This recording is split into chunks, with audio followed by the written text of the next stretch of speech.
Speaker of the Dewan Rakyat.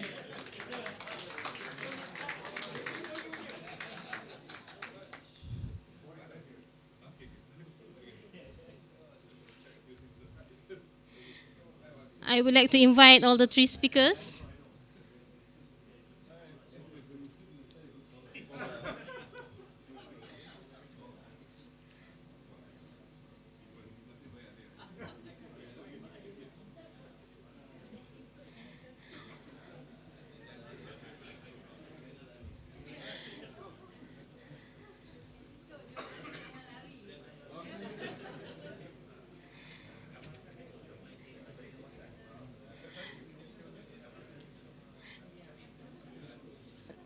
His Excellency Tan Sri Datuk Speaker, I would like to invite His Excellency Datuk Muhammad Arif Mat Yusof and the three speakers, including Mr. KJ John, to their seat in front.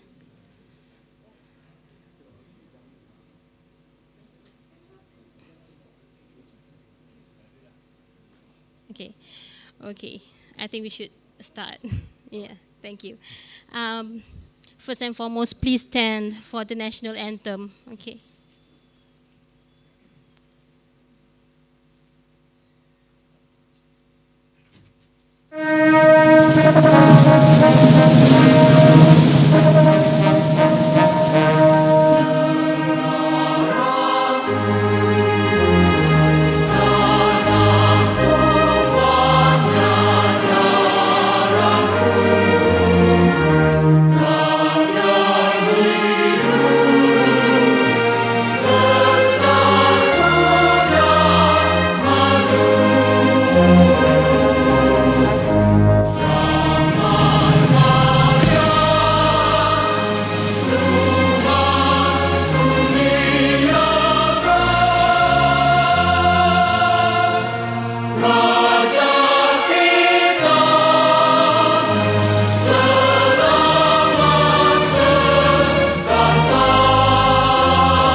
Thank you. Please be seated.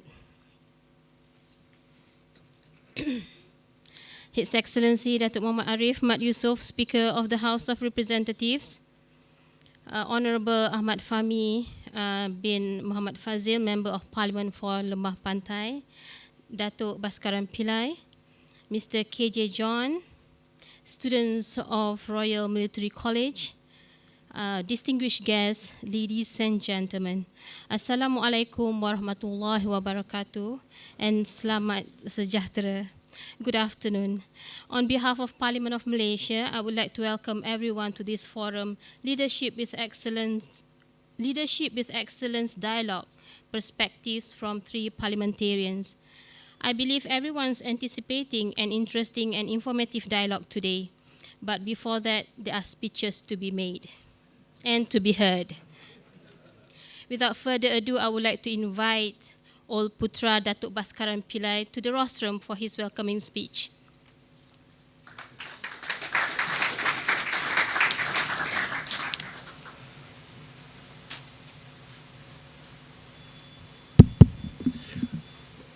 Sorry, can I just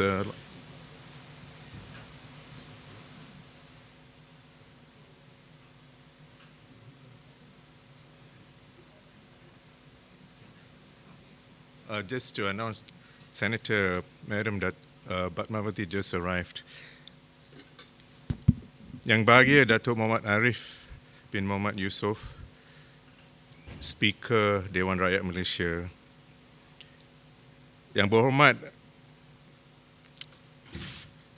Encik Fahmi Fazil, Member of Parliament for Lembah Pantai. He's a young, handsome young man.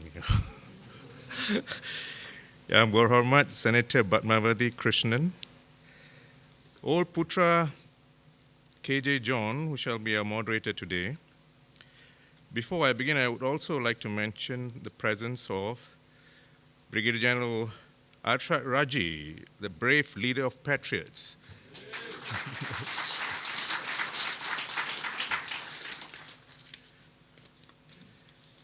Distinguished guests, friends, all Putras, let me first begin by telling you something about the OPs for A, or All Putras for Accountability.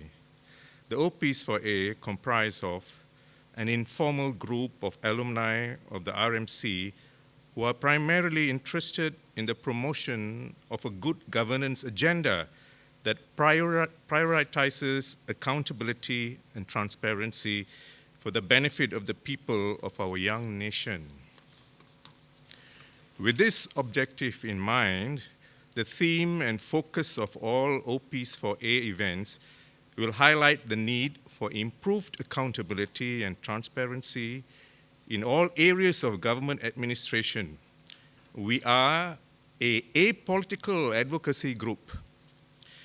We have organized forums and dialogues before, but this is the first event where our co-host is the Office of the Speaker of the Dewan Rakyat. Thank you, sir.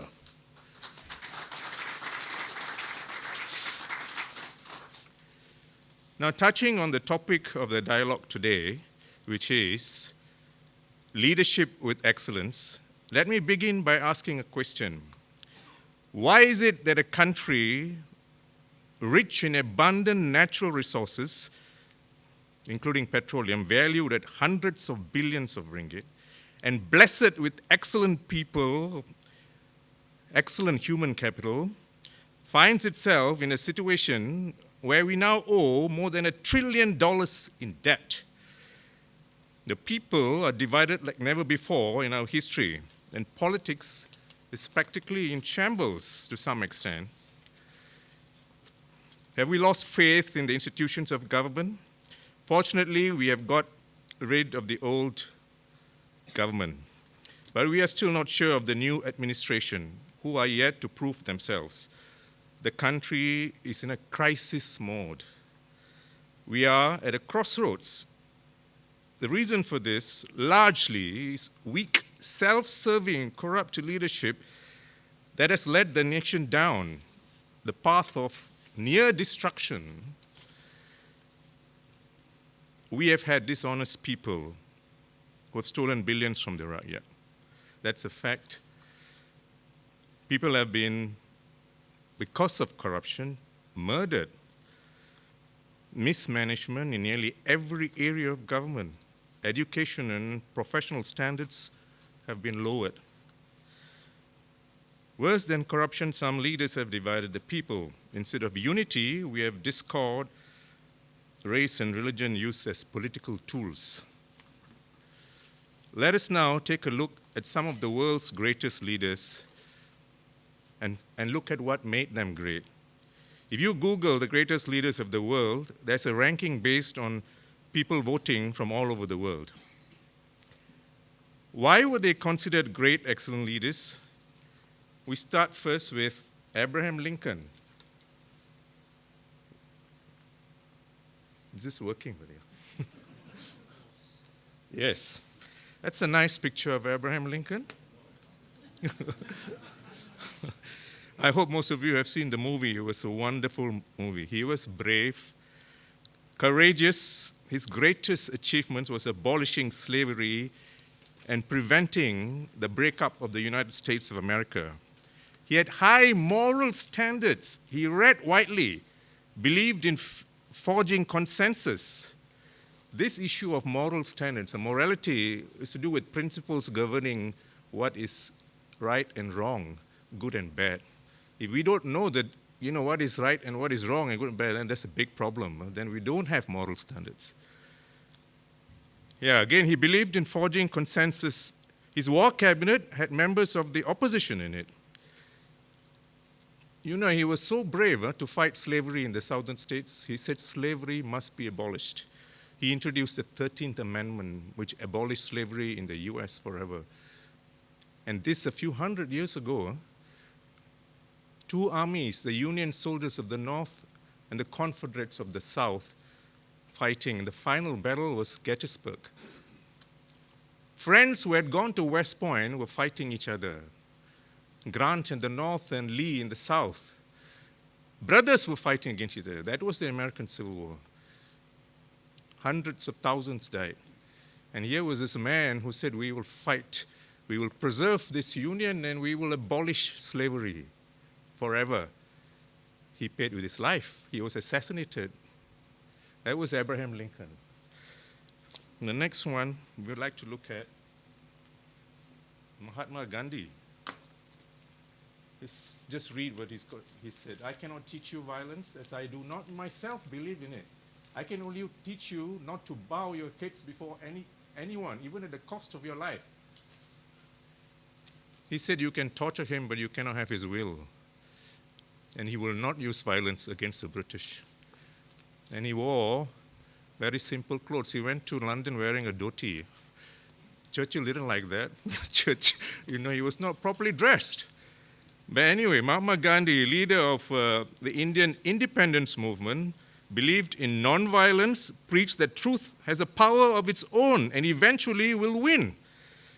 Conceived the idea of satyagraha, or soul force, incorruptible, high moral standards, always preach non-violence. The next one.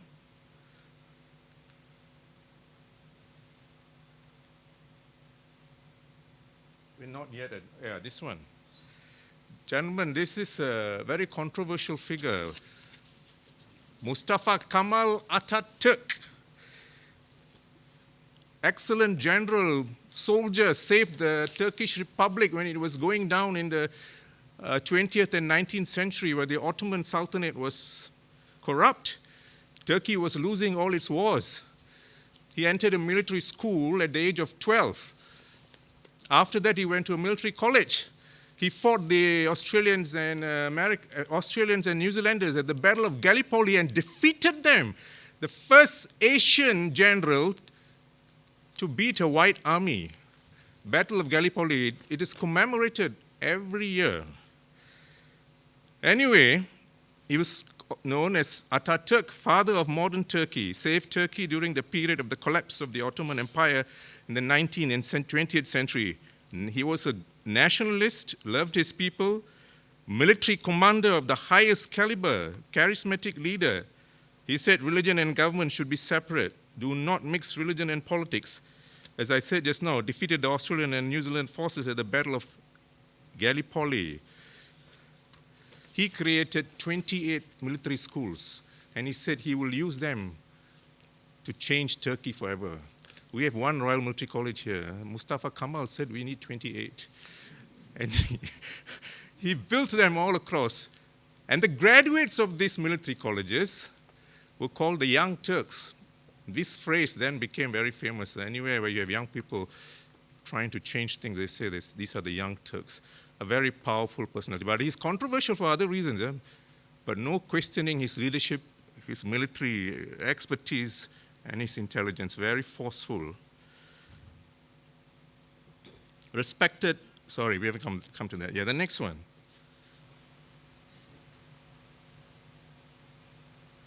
Yes. Nelson Mandela. I learned that courage was not the absence of fear, but the triumph over it. The brave man is not he who does not feel afraid, but he who conquers fear. Nelson Mandela, freedom fighter, high moral standards, spent many years in prison in that famous island. Yes, incorruptible, respected all over the world, fought against apartheid, believed in forgive and forget. The next one.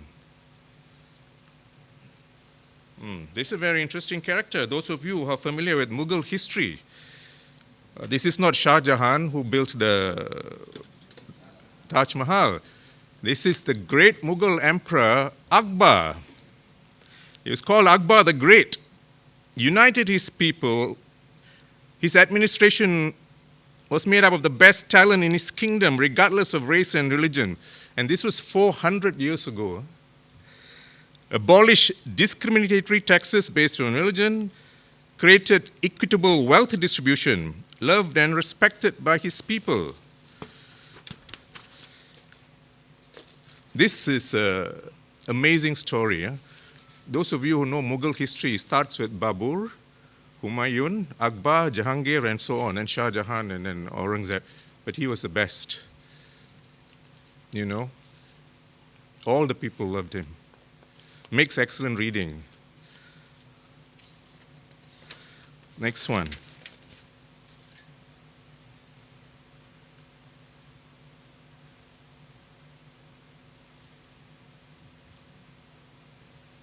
This is our great Tunku Abdul Rahman. He said, "We are all Malaysians. This is the bond that unites us. Let us always remember that unity is our fundamental strength as a people and as a nation." Very powerful words. Many have forgotten him. He had compassion for everybody. He was an honest politician, never accumulated wealth. Said that we are all Malaysians. First Prime Minister of Malaysia had compassion for everybody from every walk of life.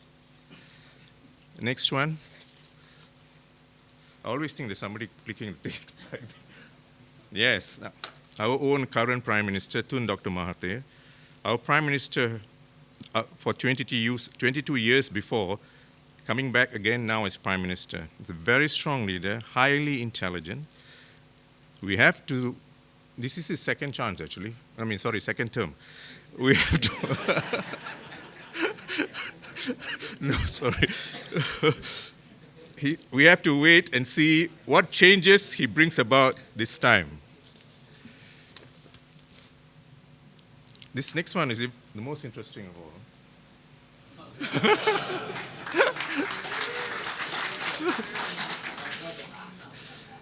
OP Datuk Muhammad Arif bin Muhammad Yusof, Speaker of the Dewan Rakyat.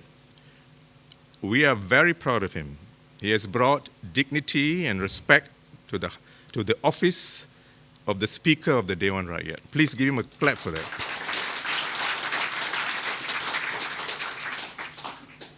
He has worked as a lawyer, lecturer, Court of Appeal judge, gentleman par excellence, a true example of an excellent leader.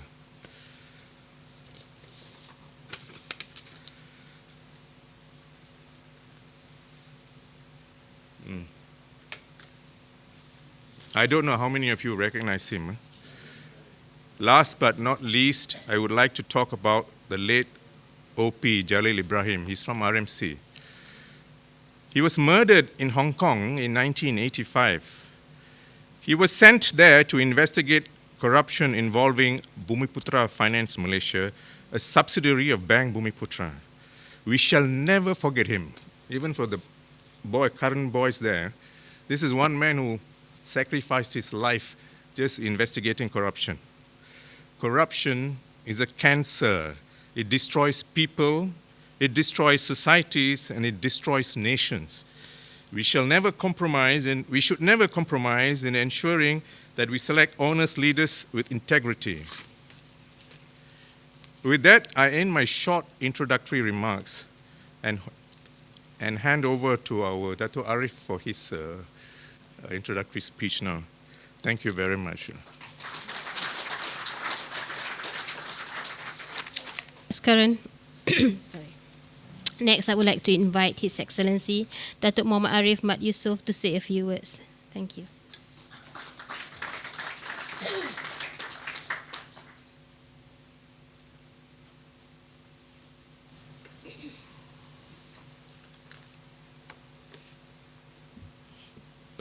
Not now. My slides will come later. They're supposed to be towards the end. Bismillahirrahmanirrahim. Assalamualaikum warahmatullahi wabarakatuh.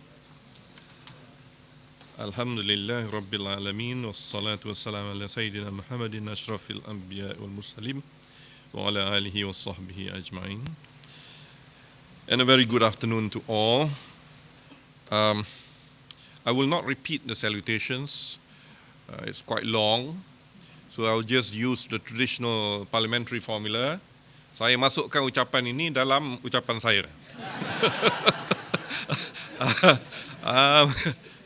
And as one who really believes in democratization of society, I think it is better if I address my old friends and my new friends, the Brigadier General, Commandant, and of course our young students from MTD as ladies and gentlemen. Sometimes too much feudalism will get us into a lot of trouble. So I just introduce you all as ladies and gentlemen, or refer to you all as ladies and gentlemen. Now, when OP4A approached me with that idea of having, this forum or conversation, as KJ John would term it, they wanted to have it somewhere else. But then it dawned upon them that maybe Parliament would be a good location. And I fully agreed. I have done, through Parliament of course, a number of engagements with the public. And one of the latest engagement that we have done was with a school, a secondary school. And of course we have engaged with universities, with think tanks, with CSOs, so on and so forth, including international CSOs and institutions. But we overlook one very important institution, and that is the Royal Military College, where I come from, where John comes from, and well, about 50% or 60% of the audience come from. So I agreed to host it here as part of our ongoing engagement program with the public at large. Because in this era of Malaysia Baru, one of the initiatives that we are taking at the moment is to try and engage with the public so that Parliament as an institution becomes friendlier, more approachable. And as I said a few days ago, it is not enough to try and restore the dignity of Parliament and create or recreate that concept of an august institution. Frankly, I don't even fully understand what august means in the context of parliamentary democracy at large. But august, as I understand it, is supposed to mean awe-inspiring. It is a place where you have a repository of wisdom.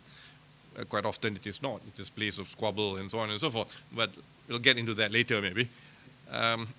So I think to elevate the status as an august assembly is not good enough. To retain the dignity of Parliament, one has to look beyond that august concept and be more friendly, more approachable, and more engaged with the public. Because it is through the public that we get feedback. It is through the public that we are able to impart whatever good or bad that is being done through the parliamentary institution and through government at large.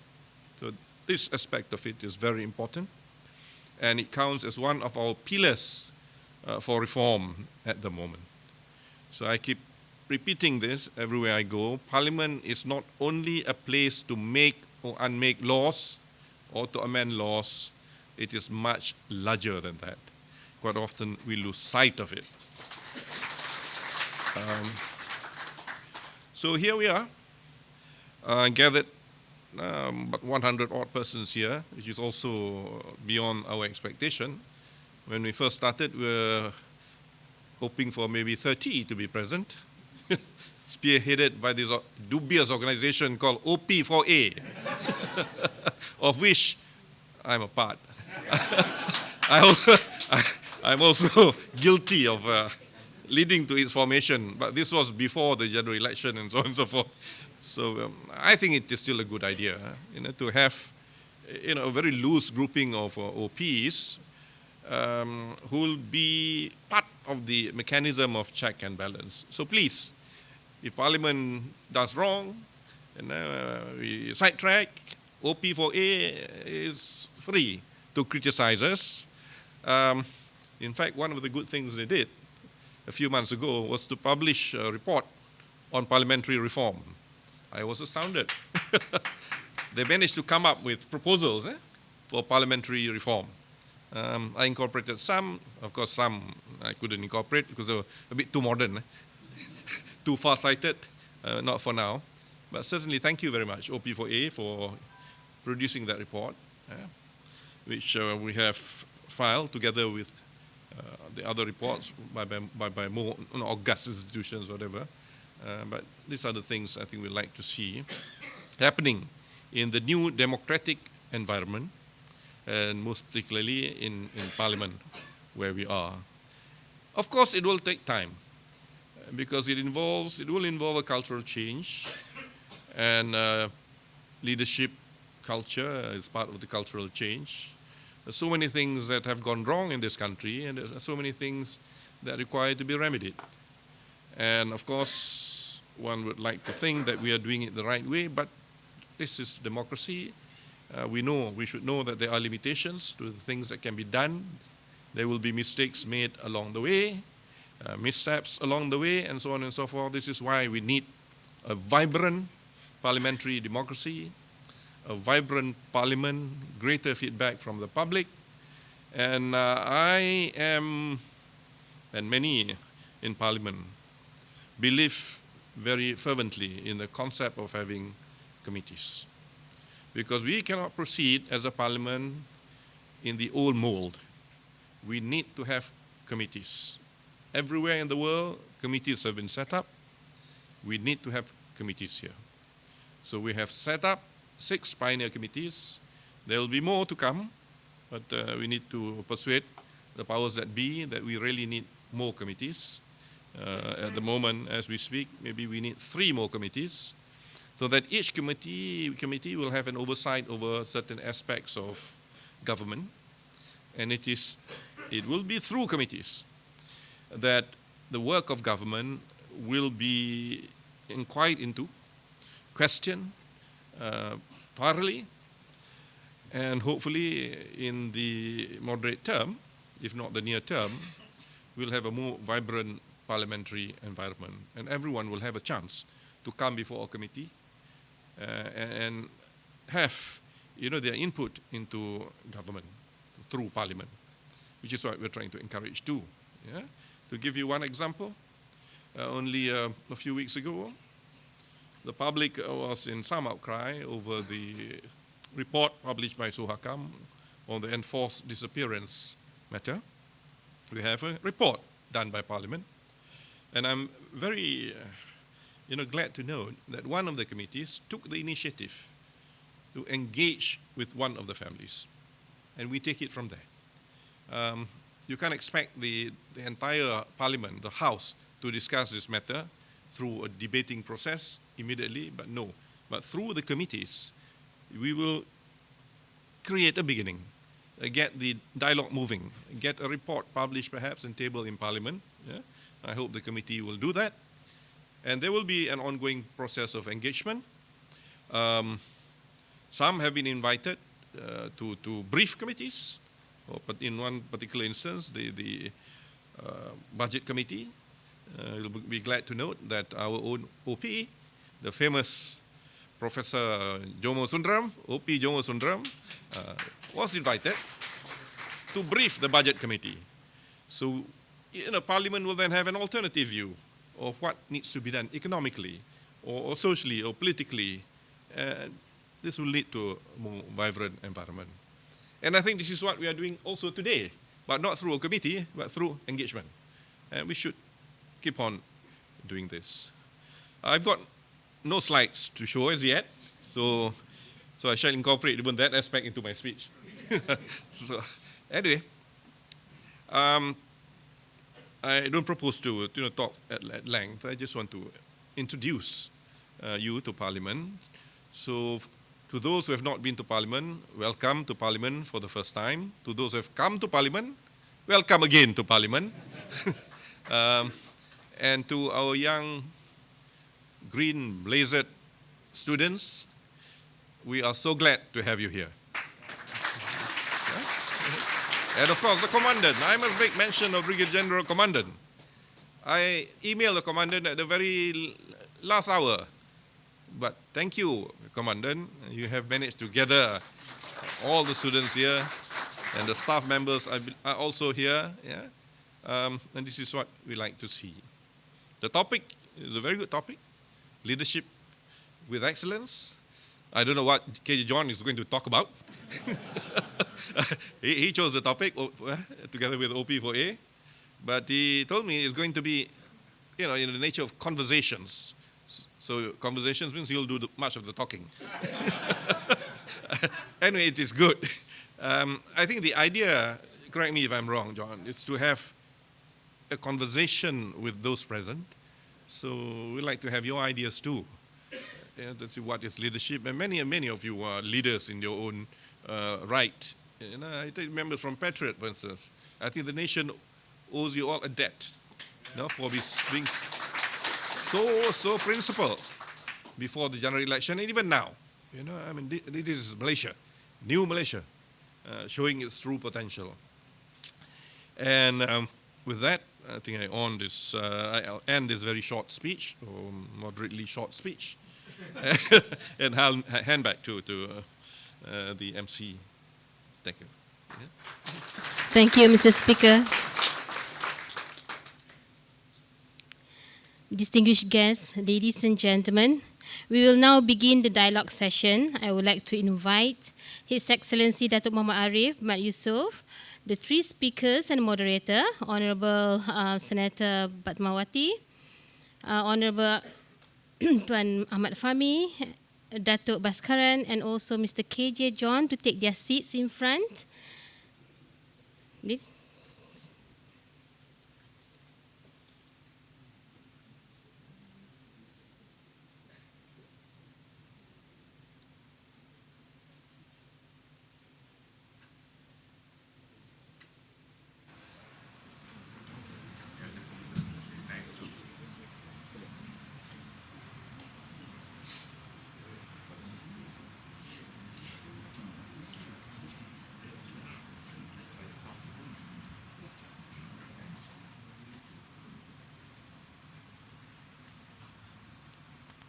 And I will gladly hand over the floor to Mr. KJ John, who will be moderating the discussion today. The floor is yours. Hi, everybody.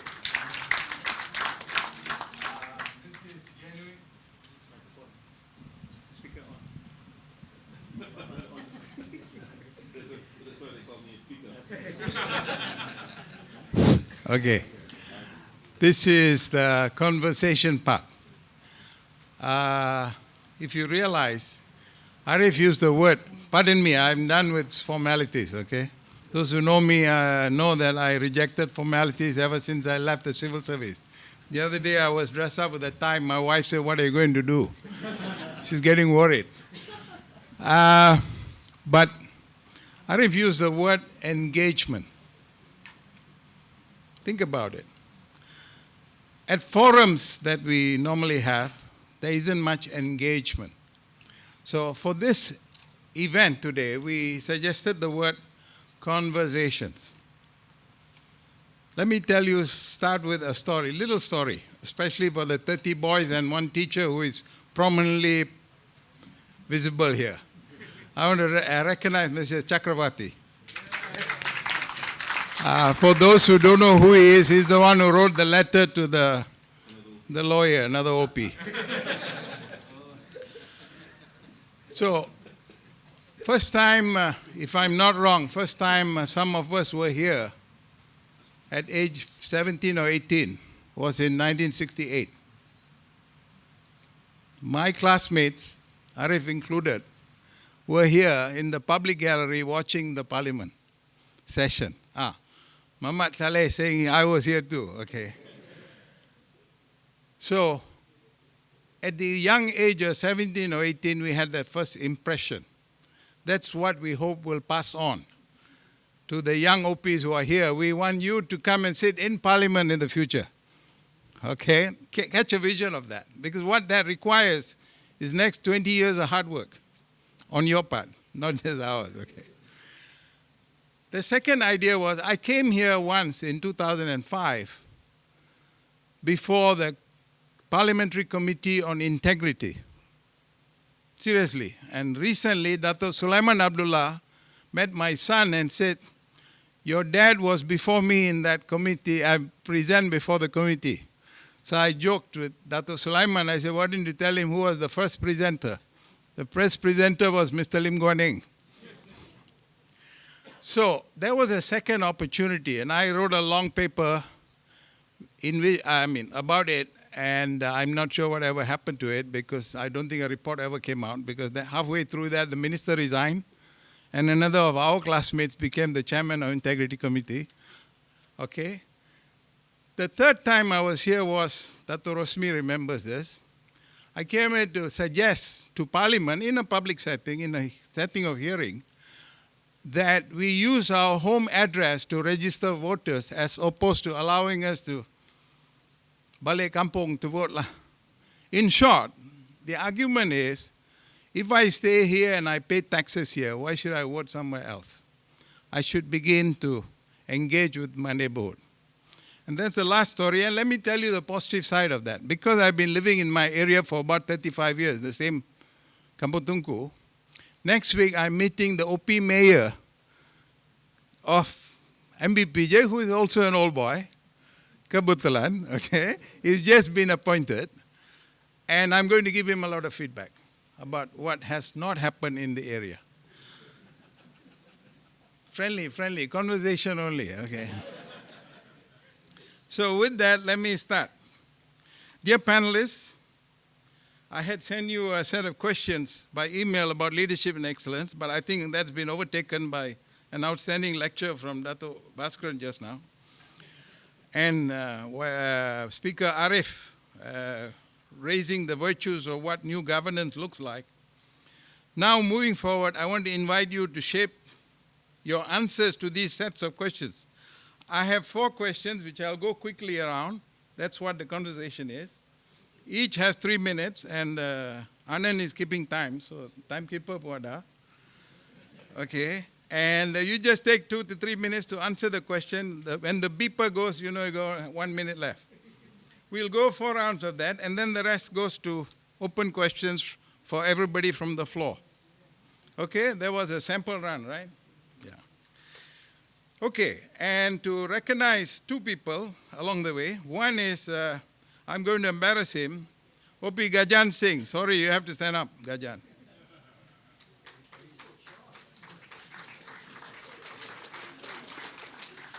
Well, I'm a personal fan of the Sikh community because they always stand tall, dark, and handsome. But Gajan took the trouble to send me these 4 questions and says, I think this must be discussed. So I give him credit for that. And O.P. Anand, of course, I want to recognize him as the timekeeper. He's just following orders like in military, okay? Don't bash him afterwards for setting the clock on too fast. Okay, the 4 questions are simple. Our theme is leadership with excellence. The context for them is that we are RMCO boys and patriots, which is more than 3/4 of us who are here. We were all trained to serve, to lead. It starts with serving before you get to leadership. The questions are this. First round of questions. Where in the past did this nation go astray in the context of this topic? I'm going to start on the other side with Dato' Arif first.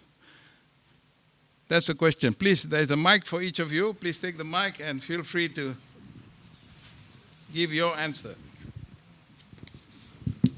First question is, where in the past did this nation go astray? O.P. KJ John, why did you have to ask O.P. Gajan to formulate the questions? This is a rather broad question. It's not easy to answer, actually, because memory cannot span over a period of 60 years. I think the nation started very well in the 60s. At least I can speak for Parliament and the politics at large. We saw the politics at large as very young people in secondary school, perhaps our age. We are post-generation. persons entered school in 1957, so I think we were of age to see the change in the system. Well, 60s was fine, that during the period between independence and formation of Malaysia, separation of Singapore, people were actually very well behaved in terms of politics, give and take, all problems that we had along the way.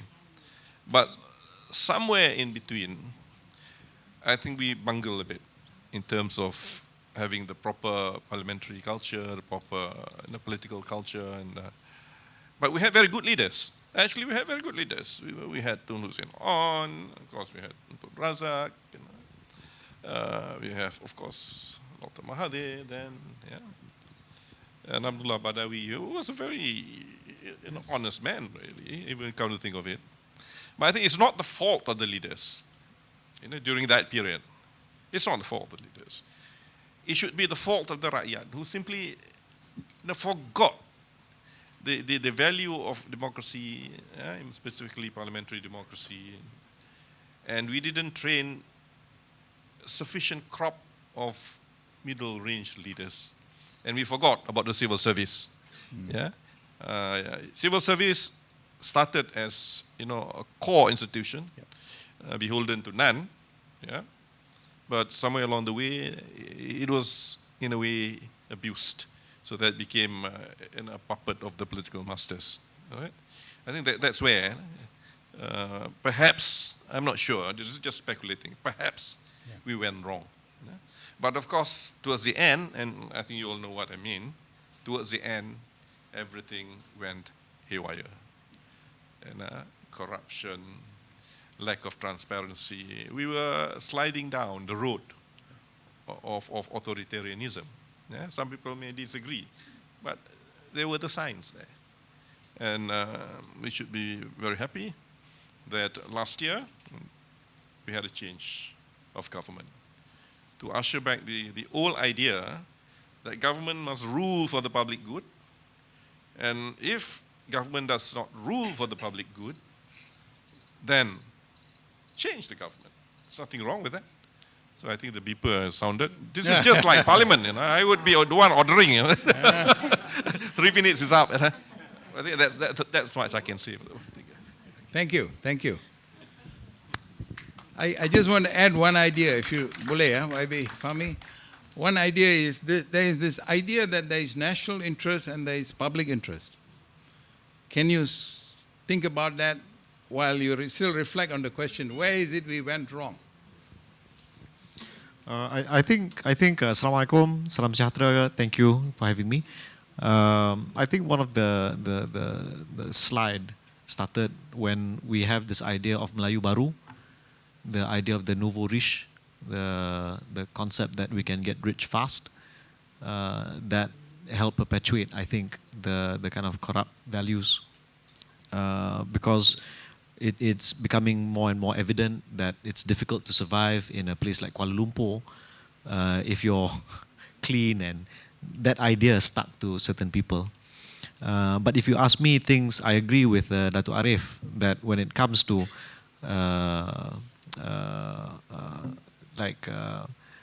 where it's difficult to pinpoint exactly, but I think it came to a head, it manifested itself, this multi-headed hydra, I think in the last administration, at least to me.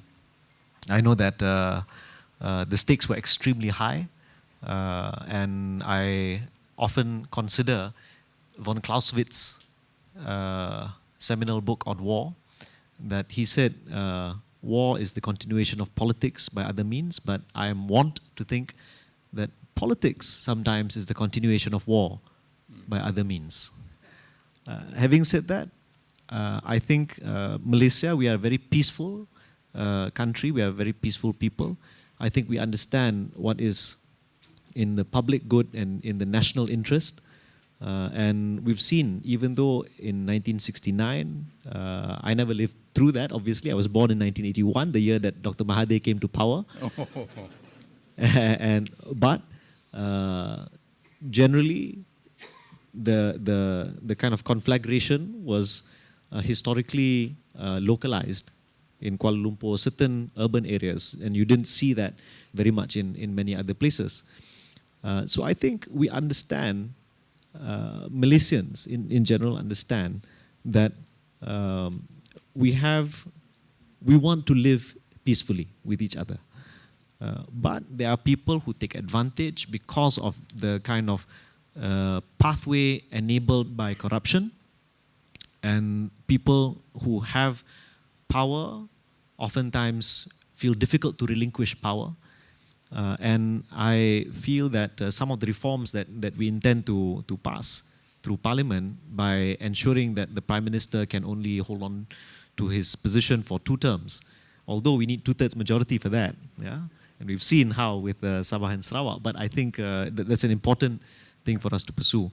Lastly, I feel that I'm worried about the idea that we lose faith in the democratic process, particularly for those who lose.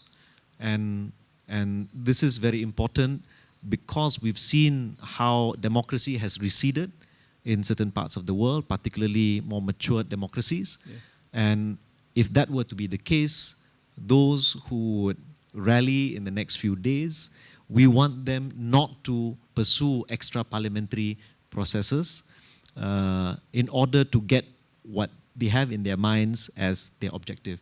Yes. So I think it's very important that we understand the value of democracy, that it is both in the public good and the national interest for us to stick through the process of the ballot box, regardless.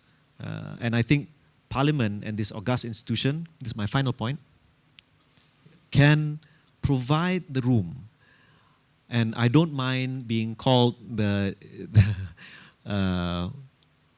Yang Berhormat Peraturan Mesyuarat. I get ejekan, diejek, yeah, because I feel as parliamentarians there are only 222 MPs. There are 30 million Malaysians. We must be exemplars for the nation, for the people. So we must ikut Peraturan Mesyuarat. Thank you. Thank you, thank you. Senator Padmawati, you were in University Malaya in the 70s. I went into campus in 1969 during May 13th. Actually, Arif and I were in UM at the same time. But reflecting that this is 50 years after May 13th, what do you think is the same? You know, what are the shortcomings or failures that you think the country has faced in thinking about leadership with excellence? Thank you, John. Very good afternoon to all of you, ladies and gentlemen. I feel honored to be invited to this distinguished talk, and I'm definitely not an OP for obvious reasons, but it's great to be able to share this platform with such distinguished speakers.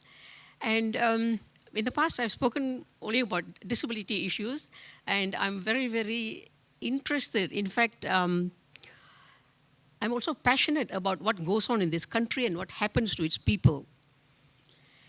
I may be a little older than some of you here. I'm 65 this year. I was... Still young. Thank you. All right. I was 15 years old in 1969. Okay? Although I lived and grew up in Alostar, where we did not feel the impact of the 69 riots, but we heard of it. We heard of it, and you know, the news that we received through TV and radio only. Okay, I think that was a threshold event that changed the politics and the future of this country. Okay, when we look back at the our first elections, our first prime minister, and race-based political parties was a necessity at that time, and the alliance came together. And we all, you know, we used to go around and we, you know, we saw the flags and all that for voting and all that. So we grew up knowing that, oh, elections do happen and all that. And, you know, the government runs, after the elections, a government is elected and they run the country. Then after 1969, when, there was a lot of tension, and the late Prime Minister Tun Abdul Razak had to do something drastic. After that, there was a rethink of how to unite the people again, because it was a clear indication of a racial disunity, that resulted in that 1969 riots. So I believe that the DEB, the Dasar Ekonomi Baru, the economic policy that was formulated by the late Tun Abdul Razak, which is supposed, which was supposed to have lasted from 1970 to 1990, and which we studied about when I was in Form 6. And I do remember that the main focus of this DEB was to restructure society, not to identify race and economic activity, and where 30% of the economic participation would be reserved for Bumiputras. And I always thought to myself, okay, 30%, and a lot of people make a big hoo-ha of it. Nobody talks about the 70%, which is open. So, and that was launched, and along the process, I believe that if it had been, if the principles laid down in the DEP had been seen through, we would not have ended up facing so much of difficulty now. Halfway along came our fourth Prime Minister, Tun Mahathir, whom, I respect, and I'm thankful that he's back again, second round. Why did I say that? I don't belong to any political party anyway. Tun Mahathir had a different view. He did not stick to the principles of the DEB, and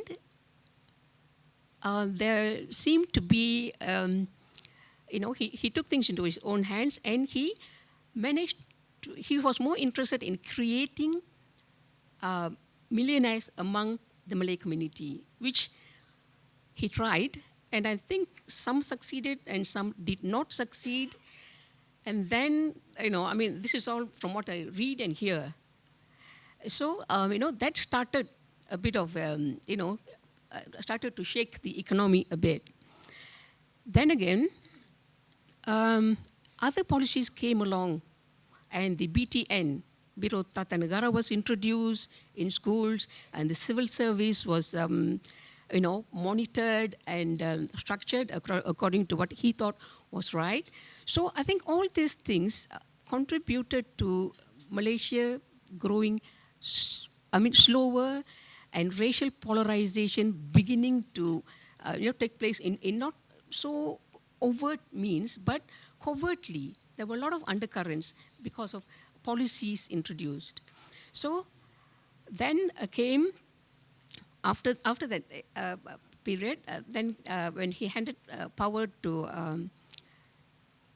Tun Abdullah Badawi, I believe Tun Badawi is also responsible and did, during his term, was the beginning of Malaysians waking up. Yeah, literally, in the sense that I remember, in not so many words, he said, just before the 2008 elections, he said, vote with your conscience. And I think many people took that to heart, and they did. And that was what caused the change, and some of the states went to the opposition. And that started the process. Then 2013 came, and 2018 came, which marked a great change which we all have welcomed.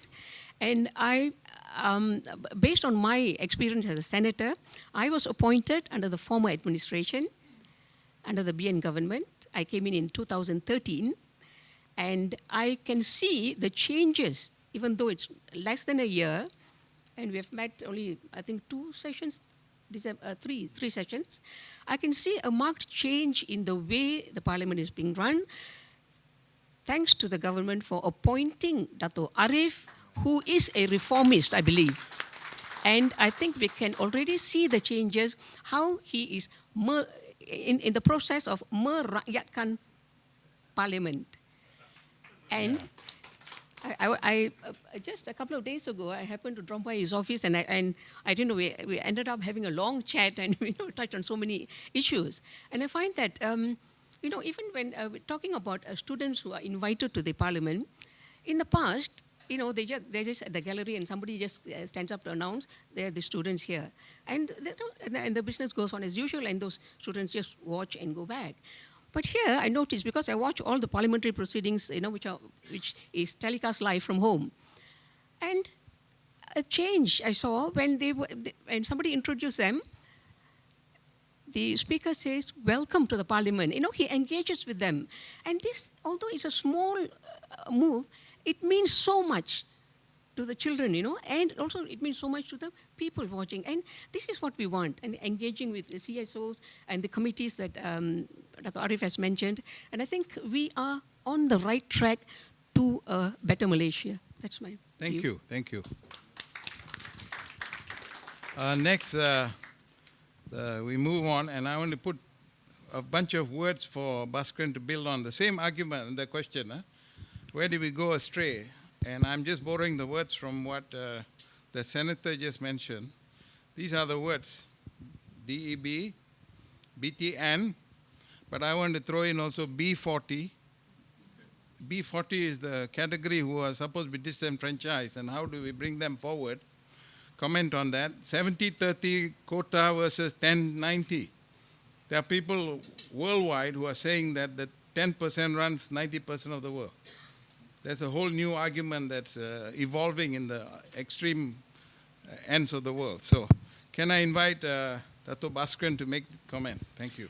Thank you, John. I want to go back to your question of where did we go astray? Okay. That's a key question, the core question. When the original leaders, came into government, you have the constitution, and then you had the Rukun Negara. Rukun Negara, mostly people have forgotten it, I think. I don't know, they don't use it so much these days. In order for this nation to be successful, what should it be built upon? The first priority, like Emperor Akbar decided, is going to be unity. Without the people being united, he's not going to succeed. His empire is not going to succeed. What are the other elements that are needed? First is unity. Second is equitable wealth distribution. Focusing on this, of course, you have the DEB, and the NEP, no issue. But what about the bigger picture? Hopefully, you're not leaving anybody out. But the first criteria, if you don't have unity, you don't even have security. So I think if they're stuck to that core tenets that are so essential to nation building, things might not be what it is like today. The second one is concentration of power. This is the famous phrase by Lord Acton, power corrupts, and absolute power corrupts absolutely. I think the late Chief Justice Tan Sri Azlan Shah mentioned this in one of his cases. I can't remember which particular case, but I always remember what he said at that time. We had no checks and balances. When you do not have checks and balances, people are actually doing what they like. Who decides what is right for the country? I decide.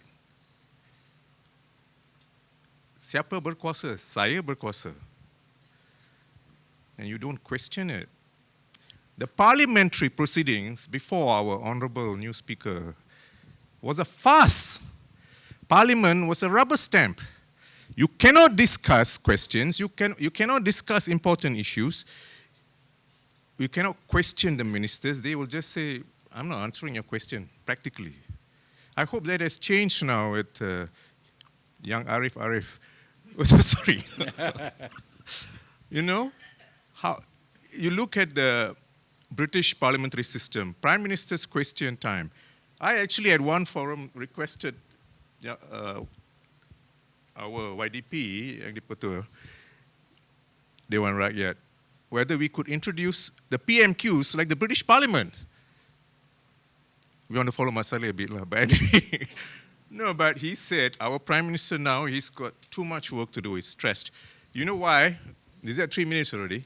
Yeah. Yeah, but I just want to finish off that because as a leader of the country, you're put in a situation where people are asking you questions, one after the other. And you tell them what you want to do, what you plan to do. That's a very interesting, PMQ time. We don't have it there. Maybe one time he will think about introducing it, but he'll be afraid to ask the Prime Minister. But anyway, thank you very much. Thank you. Yes. Actually, that's not entirely true. That's not entirely true. There have been times when the Prime Minister has come, and in fact, I asked a question to him, which was a very tough question. In fact, before we went on, I went to him, say, "Sir, I'm going to ask you this first question." And he said, "Oh, you are the troublemaker." Asking me such a difficult question. It was on the CAP report. Yeah, so he does come to Parliament, and that day he answered 2 Ministers' Question Time questions. So, and the day after, yeah? Thank you. Just to correct. Yeah, thank you. Thank you. With seeing how it's developing, I'm going to make slight changes to the questioning. This round of questions, second round, and then we go to Q&A, because I think people are listening and waiting to ask questions. And I know in the front row there are some of my seniors. Oh, there are others also waving, all want to ask questions. Just this one. So this just 2 minutes to answer, and you don't answer, that's fine. The question is this. If some of these issues of the past found in our institutions, in our values, in our execution or lack thereof, have been problems, what would be your top 3 priorities in bringing about change? Okay. Looking at the past and 60 years of, we can say all kinds of things have gone wrong, and we can look at all the things that have gone wrong. Okay, and they will lie in the values, in the structures, in the institutional systems, in the power bases, if you want to use that phrase. Institution by institution, I mean civil service, police service, every other service, legal service, judicial system. There's so many systems out there. If you look at all of that and you want to now say, okay, we will focus and deal priorities for change in the next 3 years, if we are all on the PH side. If you're on the BN side, they say, no need to do that, okay? What would be your 3 priority changes that you will propose going into the future? And we'll reverse the order. You don't mind, huh? Bhaskaran, start with you. If you mind, you can object. You mind, okay. Okay, we go back in the same order. Thank you.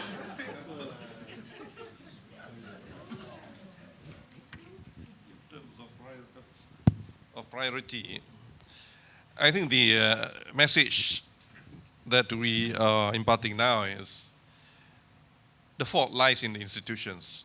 Yeah?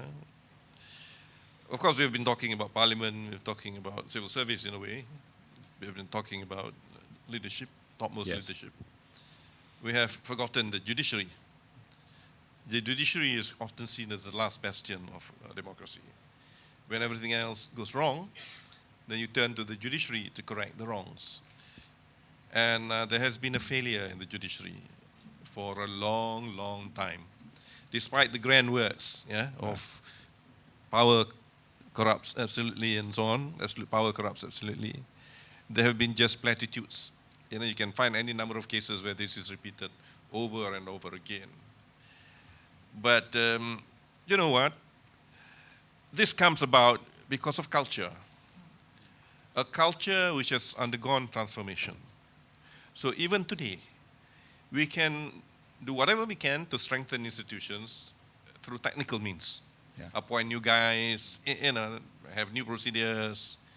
But at the end of the day, we have to ask ourselves, are we also trying to change the culture?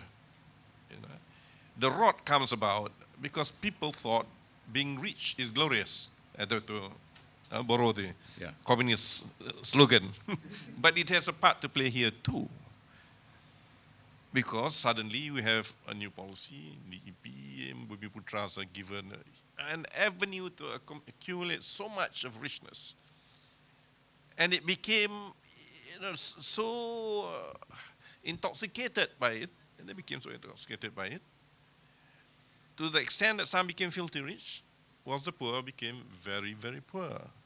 And I have a quote actually, which I want to present at the end, but if you all give me a bit of time, we can look at it. It is a quote from Ibn Khaldun. Maybe we just keep it in reserve. Something which was spoken of in 1377, a very long time ago. But you still see it today. So we've got to change that culture. You know, the environment, the way we think. And this is where, coming back to the topic of leadership, it's not enough to have just a few leaders at the top. Leadership cannot be vertical. It's got to be horizontal. You've got to find lots and lots of leaders. Either mid-level leaders, lower-level leaders. Everyone must be a leader in his own right. Everyone must have that ethics to support that leadership. Only and only then, I believe, will this nation change. The rest we can do that's the easy stuff. You ask me to institute parliamentary committees, easy stuff. But how do I change that culture? That's the tough. To make sure that people come and answer truthfully. One thing is to ask them to come, but the second point is when they come, we also require them to answer truthfully, and they understand what democracy is all about. And democracy, just a little bit more time, democracy must not be seen in the abstract. People must begin to realize that it will encompass not merely political democracy, there's economic democracy, there's social, everything else must be caught under the rubric of democracy. And I think given current day situation, all over the world, when populism is rearing its ugly head, it's so very important to get this cultural change right. And I dare say now is the time. Now is the time. Okay, yeah. Thank you. Before me, please go ahead. I think we have to have true separation of powers. All four estates. Yeah, I think that's very important. So not only do we need a vibrant parliament, we need a robust and efficient executive, accountable executive. We need a transparent and a judiciary that is full of integrity. But we also need the fourth estate to play a role as well. Unfortunately, right now, because of the fourth industrial revolution, and because of major changes sweeping technology, you see the fourth estate, the media particularly, what I mean, has failed. We saw how the inability, because of ownership of media, we've seen the manufacturing of consent, especially in the last administration, particularly between 2013 and 2018. There was almost this whole sense of it doesn't exist. I'll give you the clearest example. In my constituency, in Lembah Panta, University Malaya, where many of you went to university, where my mother went to university, my mother is here. For the longest time, people, 60% of students in University Malaya come from B40. 15% are from the lower B40, those who come from families earning 1,000 ringgit and below. These are students who are getting by on 1 or 1.5 meals a day. I've personally met at College Zabba, 7th College, students who eat sebelah malam makan biskut, pagi-pagi minum air suam because tak cukup makan. And my heart breaks when the masters of the colleges, some of them, reach out to me and say, the reality is that it's been happening for the longest time, but previous administration tak bagi kita cakap. So, to me, what's very important is we need a true reflection of what's happening in society. Whether it's Putrajaya or the people, we need to see what is clearly happening on the ground. But I think we also have to have the moral fiber and moral backbone to recognize that on the 9th of May 2018, Malaysians generally said enough is enough. But now we need to also recognize the moral question of what should be enough for me. Because when you think that the sky is the limit, you know, and you try to live beyond your means. You accumulate debt, personal. That's why we have, for the longest time, a very high household per capita income debt, Yep. yeah, to GDP ratio.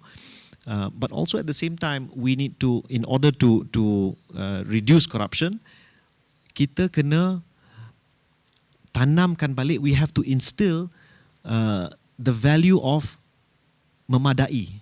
What is sufficient? Because and really, it's not about having flashy watches or fancy shoes or big car, big house, yeah. But it is enough for me, and to have the marwah, yeah. And I feel that we should be having this conversation in Malay. We should be having this conversation in Tamil. We should be having this conversation in many other vernacular languages, because the problem that we have right now is that when we speak in English in particular, it is belega in the same. But the people who really need to be hearing this, I feel, are speaking in another language. So I think this is very important.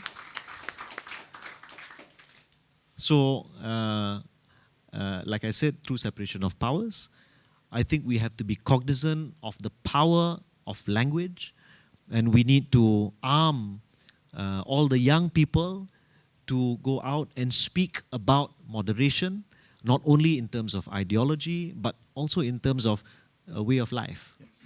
Memadai, cukup. And I think those are some thoughts that I have in my mind. Thank you. Thank you. Senator, please. Yeah, thank you, John. Priorities, what I would like to see change. Certainly, we've been hearing a lot of grouses from civil society, from the rakyat, that a lot of promises have not been fulfilled. And I mean, it's not that nothing has been fulfilled. We understand that after 60 years of doing things the same way, having the civil service run the way it has been running, the police force, the immigration, and the like, how do we move them? And I think what Tun Mahathir has been asking, and recently he has appealed to the civil service to be neutral. He says that you may have your political ideology, but you have to serve the government of the day. And I think this needs to be emphasized. And I feel, yes, the civil service is still dragging its feet when it comes to delivering what this new government, is so enthusiastic about, and they want to do things fast, but it is not reaching. All because of this resistance. And I feel there is an explanation to it. Because I believe that this 9 months, this 10 or 11 months is still not enough. They're still reeling from the shock of having had a change in government. And this is only slowly seeping in. And I don't know how long it is going to take, but I think we have to, some drastic moves have to be made. And I think the changes at the top civil service and the judiciary, we've had, congratulations to the new CJ women, the lady who had been appointed. And I think that's a very good move and a recognition of the contribution of women also, and also is good for an Asian society. Yeah? And also the change of the IGP as well. I think that is going to make a great difference. And talking about the civil service, I will just give you an example of why I'm saying that I personally feel it's still being run and it's going the way it is, because when we bring up issues like a recent question I brought up to the KPKT Minister Zuraida Kamaruddin about PPR flats being rented out to foreigners. PPR and PPRT flats are meant for the poor and the miskin tega. And they, in turn, rent out to other people. And we know, from the voices from the ground, we know that, it has been rented out. And the answer comes back to me, in written answer, No, everybody, those who applied for are staying in their own flats. And am I to believe that? I can say that this was prepared by an officer in KPKT. So I think, the new ministers do not have the time and energy to go down to see whether or not it's happening. I think Tun Mahathir need to look into this, and the new KSN also has to, come on hard on the civil servants. And it is, we have to take drastic actions and take disciplinary action if they resist. It's inkar, and it's in the general orders. So, these are the areas, I would say the civil service and the police force. The police force, there's a lot of things. Wang Kalian is one, closing of eyes, both eyes, so nothing happened. So, these are the things which, and the corruption needs to be addressed and looked into. Thank you. Final speaker, Ms. Dato' Bhaskaran, please. I think you were talking about institutional changes and that you like to see. But one is the civil service, the other is By the priority, Yeah, priority is civil service. The other is the enforcement agencies, which are the police and so on. As far as the civil service is concerned, this is for throughout the system, you have to change the management culture. I'm not talking about societal culture. You have to introduce professional management culture. We still have the INTAN, Institute Tadbiran Negara. John was a lecturer there. John, what has happened, John? You were a lecturer there. Look at what is happening now. I'm sorry. I'm not. No, we set up this beautiful training Hey, institution. what you don't realize, you all up. Sorry, Tan Sri. Tan Sri also. No, because, I play tennis at the Selangor Club, and Intan is just across from there in Bukit Kiara. And I asked myself, this beautiful campus, and what's going on inside there? What are they training? What is the management culture they're instilling in the civil service? Because outside there, you don't see, very great professionalism or productivity. You have now, according to my friend here, O.P. Hisham, I thought 1.6 million civil servants. He told me, when was it we had lunch, Hisham, on Sunday? He said there's 1.8 million civil servants. This number of people, if you do not improve their efficiency and productivity, they are a huge burden to the country. It's a cost that's not going to go away. And you try and manage your finances, with 1.8 million people where your productivity levels are not where they're supposed to be. So the management culture, you maybe have to get rid of Intan now. No, I'm sorry. No, but it's so serious. We don't know what the standards are, what are the values that are being instilled. So that is, we like to see in the institutions and management culture change quickly. And the next one is the police force. The implementation of the Independent Police Complaints Commission is being fought by the current and former members of the service. Now, most of you may know that the special branch head reports to the Prime Minister and does not report to the Home Minister. I want to take one particular case. I wrote about it in the Star recently. This is after Tan Sri Razali resigned 2 weeks before his tenure ended from the Board of Inquiry for the abduction of Pastor Koh and Amri. The Home Minister, when it was announced, the findings that the special branch may be involved, which is a very, very serious allegation, the former Home Minister said, I did not order those kidnappings. What did that mean? Somebody else ordered it? Maybe. Then another comment from the former IGP, he said, please ask the IGP who just stood down. Please ask him. And the IGP who stood down was the former head of the special branch.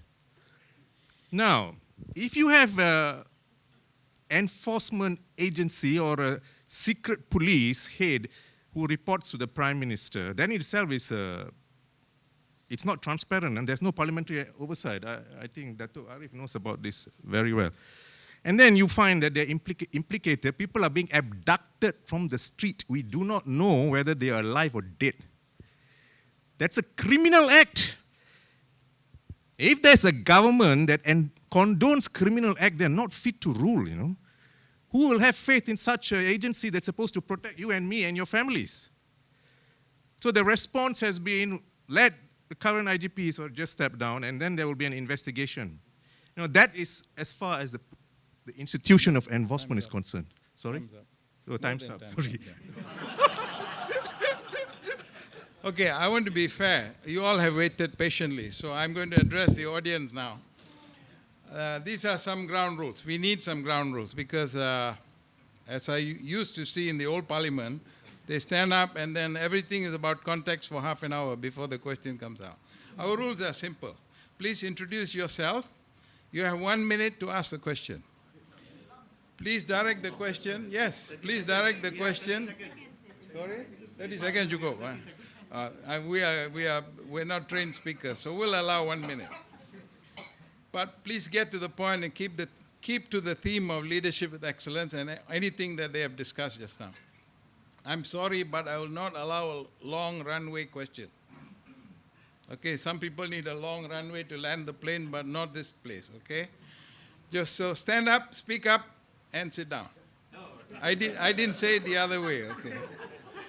Okay, I see Dato' Halimah Mat Said. Let me recognize you. Please, she wants to ask the first question. Dato' Fauzia Ramli, you want to ask? Datin Fauzia? Yes. Second question, Datin Fauzia Ramli. Okay. And then, of course, President of Mubarak, Tan Sri Aziz Abdul Rahman, my senior in RMC. Third question. Okay, well, go ahead. Your Excellency, YB. I think it's unfair to limit it to 1 minute because I've got so much to say. But anyway, I'll just direct the comment to Young Arif and YB Fadil. Right? You spoke about unity, the importance of unity, and also the education of the Rakyat and the civil servants. Right? This is all important because I believe, like you, that it's the Rakyat that are corrupted. All right? And leaders enter into that context of corruption and they get blamed for it. Right? So, Young Arif and YB, what are your 2 suggestions on how to educate the Rakyat and the civil servants? Thank you. Thank you. And thank you for the discipline of keeping the time. Okay, second one. Datin Fauzia Ramli, are you asking? I'm playing unfair with her because she is my good friend and my Intan colleague in Intan. Awak memang jahat lah. Go ahead. Okay. Saya, maafkan saya just had a knee operation. I will not stand up, okay? Tadi somebody was talking about feudalistic society. Ada tak? Ada? I think in your speech. Okay, apa yang menyakitkan hati saya sebagai rakyat ialah apabila saya melihat di parlimen, they're so rude. They're not good examples to the young people at the back there. And I think Yang Arif, you know siapa yang I mean, ya. Today dia dah kena. Nak cakap. So, what you as the speaker, bagaimanakah Tuan Yang Arif nak memastikan members of parliament itu ada decorum, menghormati let's agree to disagree culture, which is not happening. I don't know whether it will ever happen dalam Malaysia baru ke, Malaysia lama ke. Second question. There is also this term called influenza. And this happens in the social media. Are any of you aware of that? Because that is being done by the ex-government. Dia punya keyboard warriors and all that rubbish. But for me, to ask you, apa yang anda punya group are trying to do to counter that? Because the young people are sucked into this culture. If kalau nak tanya budak-budak kat belakang tu. Thank you. Thank you. 1 minute. Finally, President of Mubarak, still president kan? Yeah. Sounds like for life, huh? Aziz Rahman. No, it's Aziz, on. who? Yeah, on. Aziz Rahman. G Company. Yeah. 62, 65. Yeah. Anyway, no, 1, 2. Fantastic outfit that you have here. I'm very interested in the nation building process. The slide began when the country was not tackling this area, this very important and vital area of nation building. They have PKL, PLKN, all sorts of nonsense, and spend 700 over million for 3 months. And desiring these young people to unite as a Malaysian. You can't do it. So I think this needs to be tackled right from preschool, right to the top, what the Japanese did, and all the other nations, and then Rukun Negara. Rukun Negara is just something that you put at the back of the book or at the back of the bus. I compare Rukun Negara in Pancasila, how powerful it is over there, from preschool right to the top. And on young leaders, I've discussed with the speaker on the need to continue Parliament Mahasiswa, because I started in 2015, 16, 17, it went very well. This is not based on ideology. It's not Barisan Nasional, it is not any other party, but more in terms of creating young leaders chosen by the Naib Chancellor from each university, 20 IPTA and 6 IPTS, 220 of them. Every year, went to Parliament, debate, and then Minister responded to it. So that is fantastic. So please, I was invited last Friday to be with the ministry. I think, Ratu, there was a representative from Parliament wanting us to get the funding for it, but I think that program should go on. And you are now trying to merakyatkan Parliament, which is fantastic, because the community must have access. And for you to welcome them, not just students, but also these ketua-ketua kampung. These are the people who lead the various components of society that need to be exposed to what legislation is all about and how it is done at your level. Thank you very much. Thank you very much. Thank you. Okay. Each of you, take the mic and please answer the questions.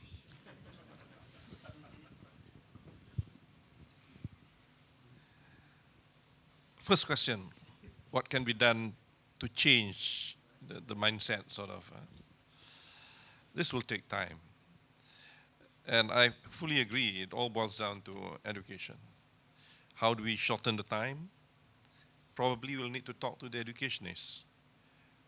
You know, not only Malay educationists, but also Chinese educationists, Indian educationists, middle,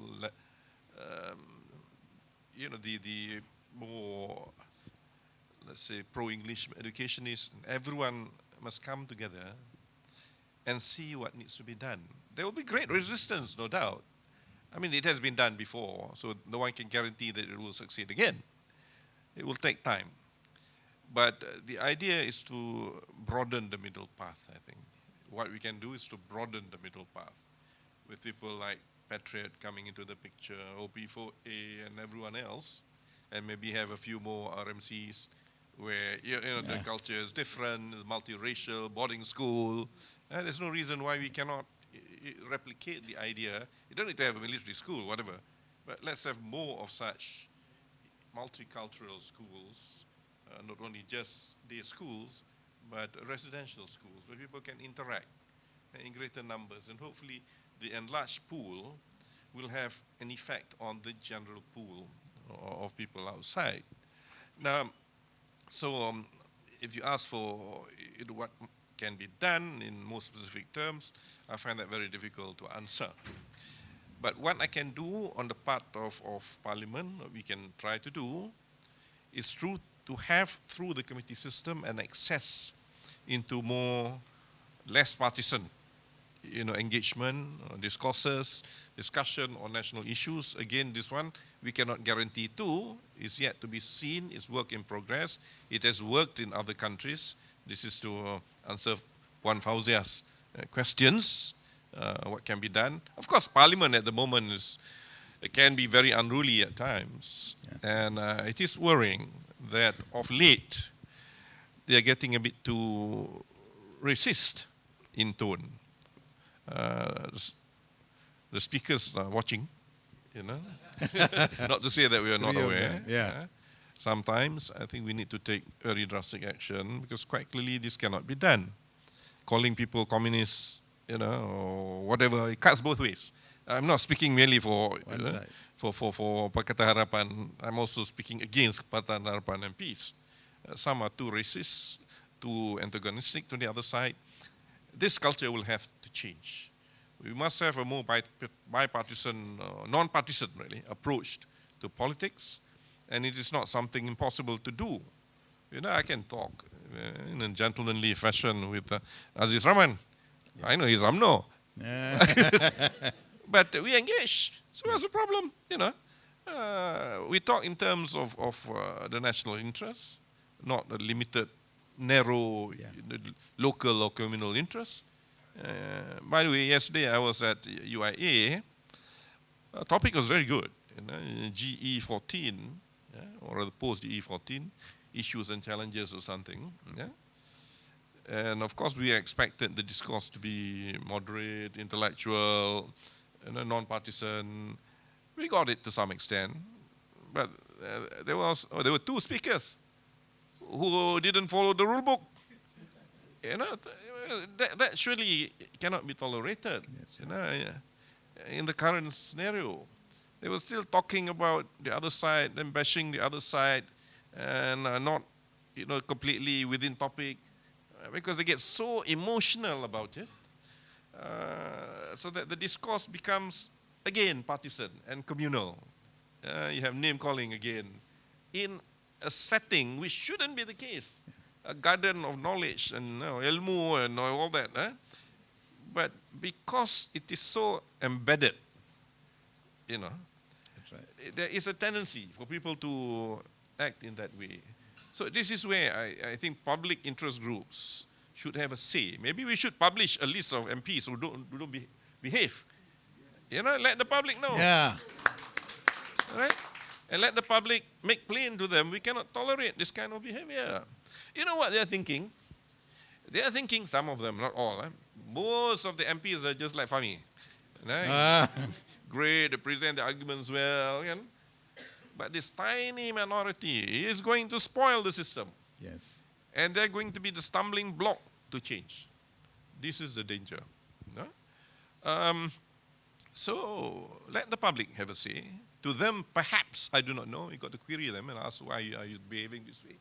Perhaps the grandstanding in parliament to them works in their constituencies. They become a hero. They think people outside, when they see them behaving the way they do, they get extra votes. Maybe. But this is fallacious. There shouldn't be a case. Even if they can garner the extra votes, you shouldn't be behaving this way anyway. So I hope when we institutionalize the committee system properly, when they get into a committee setting, they'll be discussing on a more rational basis, such as what is happening in the Public Accounts Committee. They discuss in terms of the national interest, the public interest, as we were saying, and not so much on politics. Anyway, yesterday, that particular MP was saying something which I couldn't stomach. They said DAP is a communist. I said, come on, I said, perhaps you mean the Socialist Front, Kuala Lembu, or very leftist. But certainly not DAP. In 1969, John can vouch for this. Yes.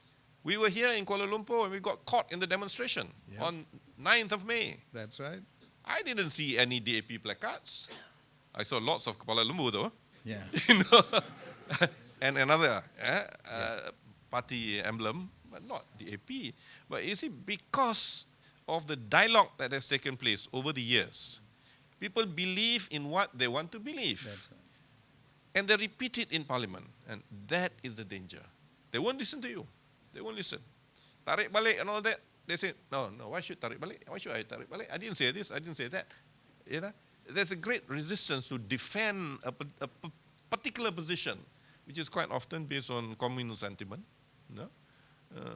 racial sentiment, or religious sentiment, and that's the other danger. Yomo yesterday talked about it. Very good of him to talk about it. This trend towards ethno-religious division. That's right. That's worrying. I think we must be on the watch out for this. And it is not only Parliament that has to do the job. Each one of us here, I think, we must have our input. And perhaps society can then propel itself at a faster rate in this new area of change and getting people, the middle path guys to be broadened. And our Indian students at the back, MTD, when they graduate, perhaps join the middle path. Again, this is something worrying. From what I heard yesterday from the surveys done, even the young are beginning to be afflicted by the ethno-religious backslide, I call it. And we have to arrest this. How we can do it? We can think about it together. And the last question from Aziz Rahman. We have started the ball rolling to bring back reboot the youth parliament. In fact, we're thinking of doing something better. Yeah?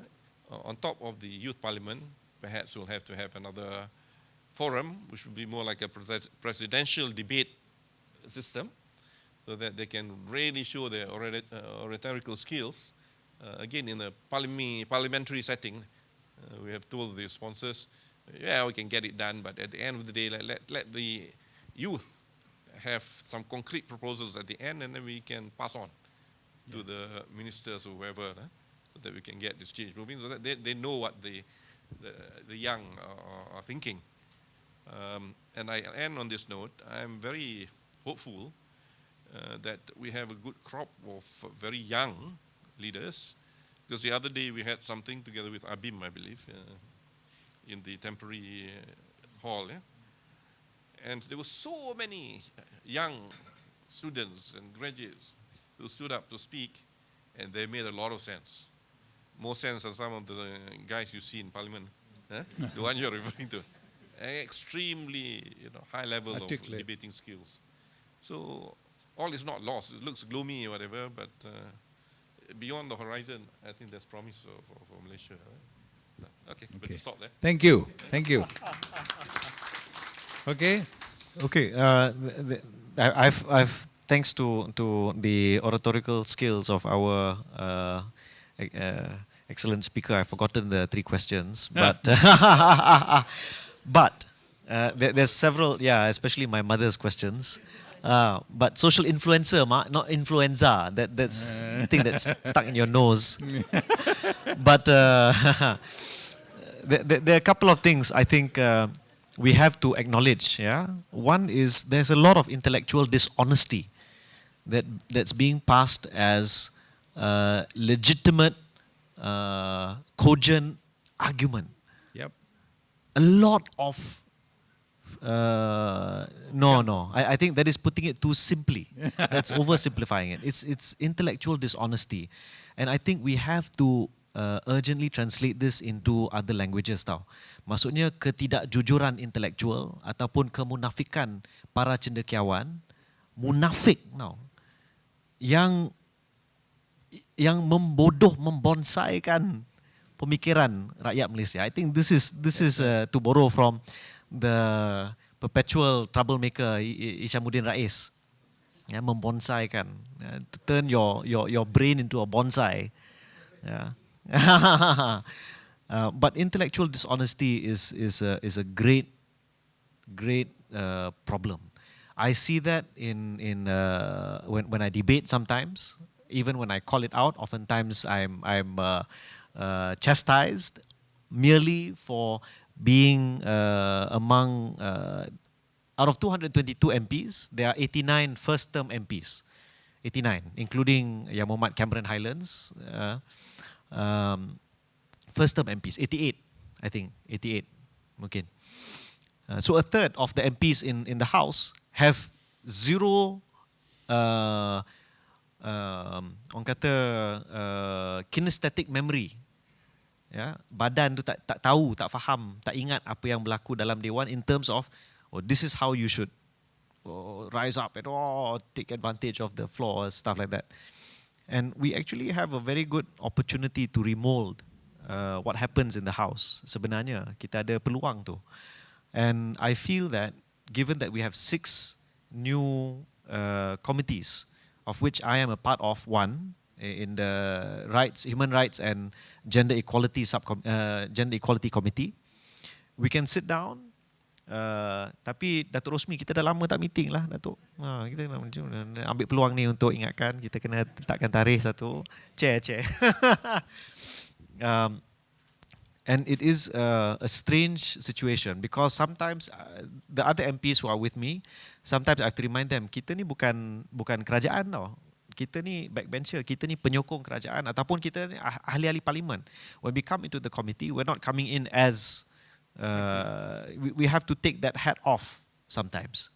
And because it is very technical, you can begin to loosen the kind of ideological partisan lens. So intellectual dishonesty, I think is doing us a great disservice. I think people who are taking advantage, like Dato' Arif said, this kind of trying to create this perception that playing up these kind of cards lah, using these kind of cards. To put that to a stop is very tough. It's very difficult. But I think at the heart of it is what was alluded to dengan Parlimen Belia atau Parlimen Mahasiswa. In fact, when I brought the new Kesatuan Mahasiswa Universiti Malaya, KMUM, when I brought them in the last week of Parliament, they said that they are going to start their own parliament in Universiti Malaya. So because of HEPA, dia punya Haliwal Pelajar dan alumni, they are going to start their own parliament. So I said, they should come and speak with maybe Mr. Sedewan and also Dato' Arif, find out how is it that we can assist them to set up their own parliament. This is important because I feel, in terms of democratic practice, Malaysians need to understand that democracy is not once every 5 years. Yep. That the process of democracy is perpetual, is ongoing, it's all the time. But in order to do that, we have to have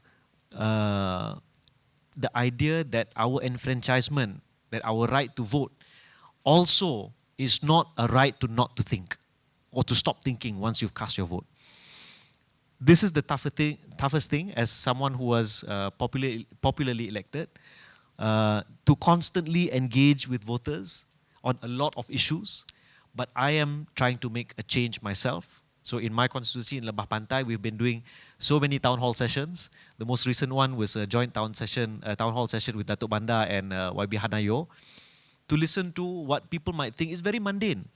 But at the heart of it, those who care to come for that town hall session, which was about an elevated highway which would have cost the public purse 200 million ringgit.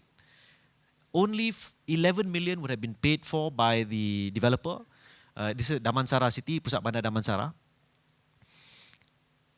If we had not seen and understood this is public money being spent for a private purpose. So I think that process of engagement has to be there so that we understand when we talk about efficiency of government, it's our taxpayer ringgit that is going into all of the jabatan, all of the Dewan Bandaraya Kuala Lumpur, and we must demand accountability, transparency, and efficiency in the delivery of these services. So I feel that in order to what I would like to see more of actually is more deliberative and participatory democracy. This is a foreign idea. Benda ni kita tak fikir sangat. But it's about getting the electorate to constantly engage with the member of parliament or elected representative all the time. And of course, the older set of members of parliament mungkin tak kisahlah. Tapi I think it's very important. And especially for those of you yang anak-anak muda dekat belakang tu, soon hopefully we will be embarking on a process to reduce the minimum age from 21 to 18. My personal argument has been that if you are old enough to serve in the military, serve in the police, die for your country, you have a right to vote. But with that right, there is a great responsibility, which is you must always be engaged. But that's why I go back to my point earlier, which is it is very necessary not to be easily swayed by those who are intellectually dishonest. Yep. We must be able to think for ourselves. And it's the role of CSOs, including OP4A, and also Patriot and all of the other CSOs, civil society organizations. Dulu tak pernah terfikir nama CSO ni. Dulu NGO ataupun but now we have to acclimatize ourselves. Kita kena membiasakan diri kita dengan satu budaya baru yang lebih terbuka, yang membolehkan orang to come together tomorrow to raise hue and cry about whatever it is. But at the same time, we must be responsible. You have the right to speak, but don't incite, yeah, because we still have rule of law. So again, I return to the fact that I'm constantly chastised in the house for merely, imagine this, only for asking for people to follow the law.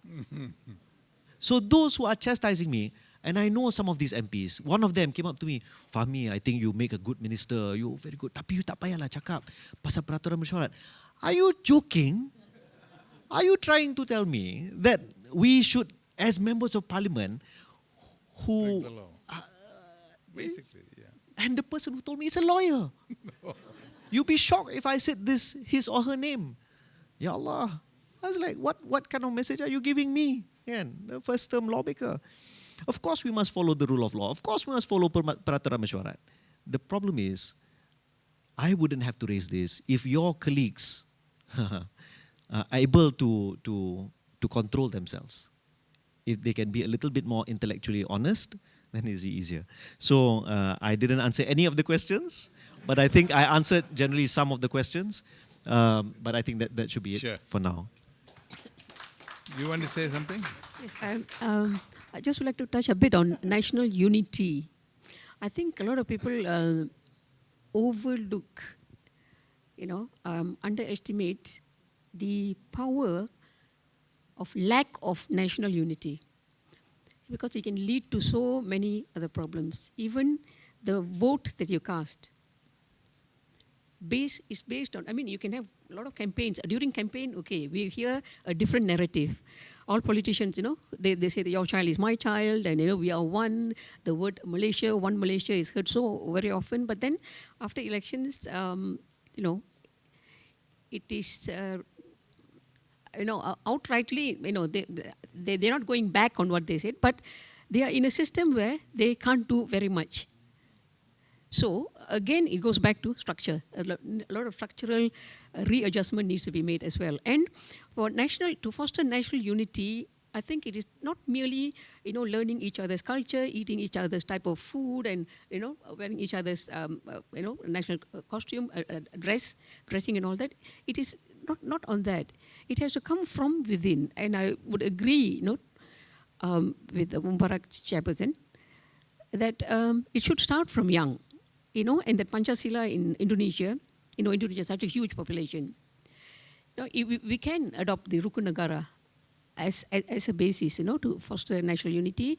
And we have to have more realistic programs. And I think, even the ethno-religious issues, that Dato' Arif mentioned, that Jomo had brought up somewhere, it is real. It is real, and where do the children learn the values from, if not from the family, from the parents, from the comments? Yeah?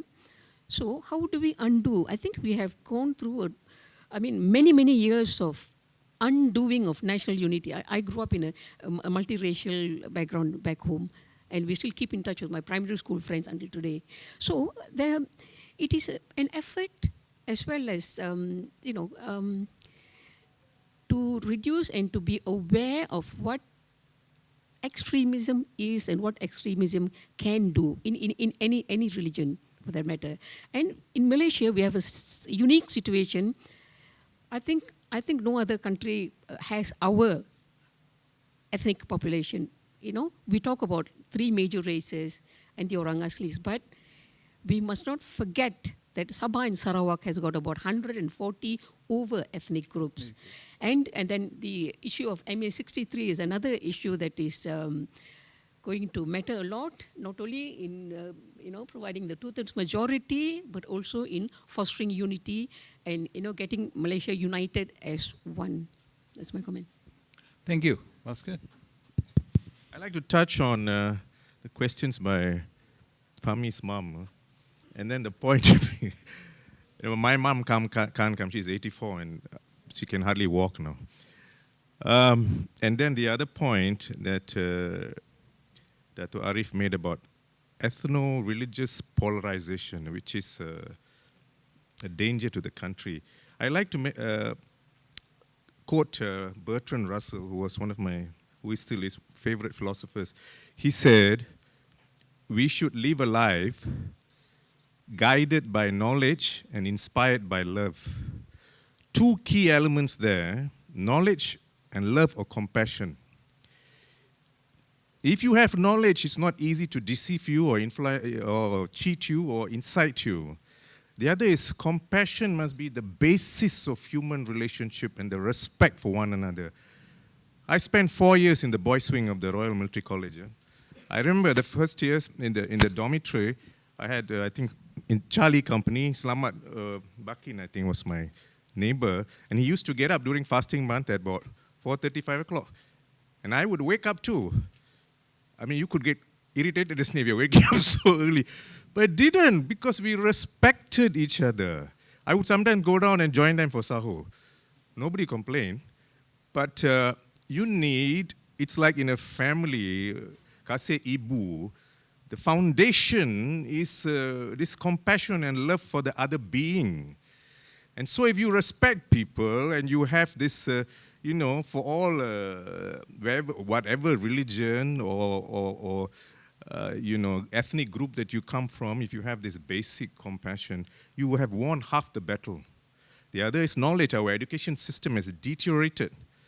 We're talking about knowledge that imparts, that teaches people how to discriminate between good and bad, why it's important, to have good relationship with people. That sort of thing is missing. In schools, they don't teach what they call that analytical thinking also now. It's rote learning. You just learn what I'm teaching you and don't ask questions. This goes up to the university. And then, of course, the English language is dead. Reading is dead. Okay? I was on the advisory board of the University of Science in Penang, what they call a Faculty Business Advisory Council. I was talking to the head of the language department. They come, they don't know what to do in the universities already because it's so difficult to now inculcate language skills, English language skills into the people because it starts from the primary school. So knowledge, a knowledge of history. Sometimes I don't know what they're talking about. Do they have any, do they know history of the major civilizations, Islamic civilization? If you do not know English, you can't even read Turkish history, which Ottoman Empire. A great empire at one time. I told this to this head of the language department in USM. I said, you won't even know Islamic history because it's not in Malay.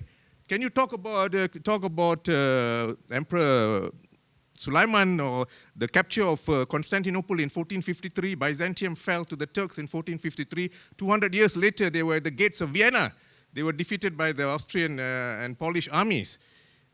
And what did they contribute to civilization? Very rich history, but if you don't have the language, you can't even have the knowledge.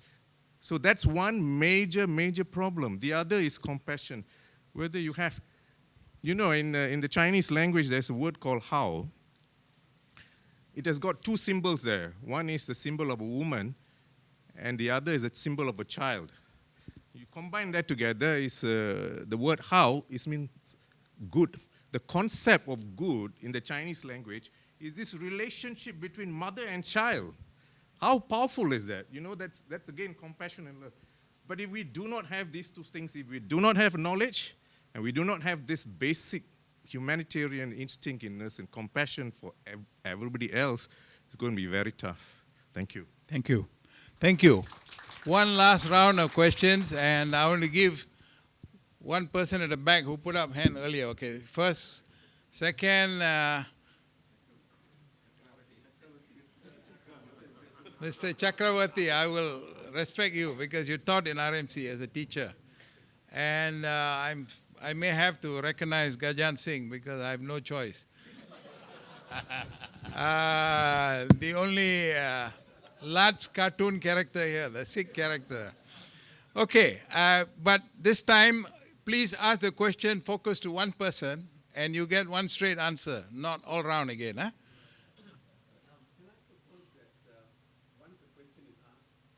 Get the answer. Okay. Thank you. But direct to one person. If you have a general statement, we are not interested at this stage. Okay. I'm concerned that it's raining. Go ahead. Okay, please. Okay. My name is Johari Ismail, 66. I was three-quarter way to Parliament, actually, in 1990, because I fought against Deputy Minister, right? So, which means that now, the moment of those years, about 28 years ago, I've seen what is going to happen today. And this is what we have today. Okay, the only question is that there is something wrong with the whole system. Have you ever thought that there is something wrong with the whole system? Because transparency in Malaysia ended during Tun Hussein On's time. I don't know whether you agree with that. But this is not the end. We have to recognize that today we have a vacuum in leadership. There is a totally vacuum in leadership, and there is a misfit in talents for the ministers in the ministries. So another point to points to ponder. So my suggestion is that we are engaged too much in the nitty-gritty bickering between one party and another. So what we need to do in the long run is to develop leaders who can go down to the grassroots and understand the people's problems. We can start with the young OPs. But the thing is that, they must understand what are the people's problems. This is the main thing. I still didn't hear your question. My question is it true that there is a vacuum in leadership, and what are we going to do about that? Is there a vacuum? Who is it? I must address to one person. I'm addressing to Young Arif. Young Arif. Because he mentioned about that just now. Okay. Boleh ya? Hello.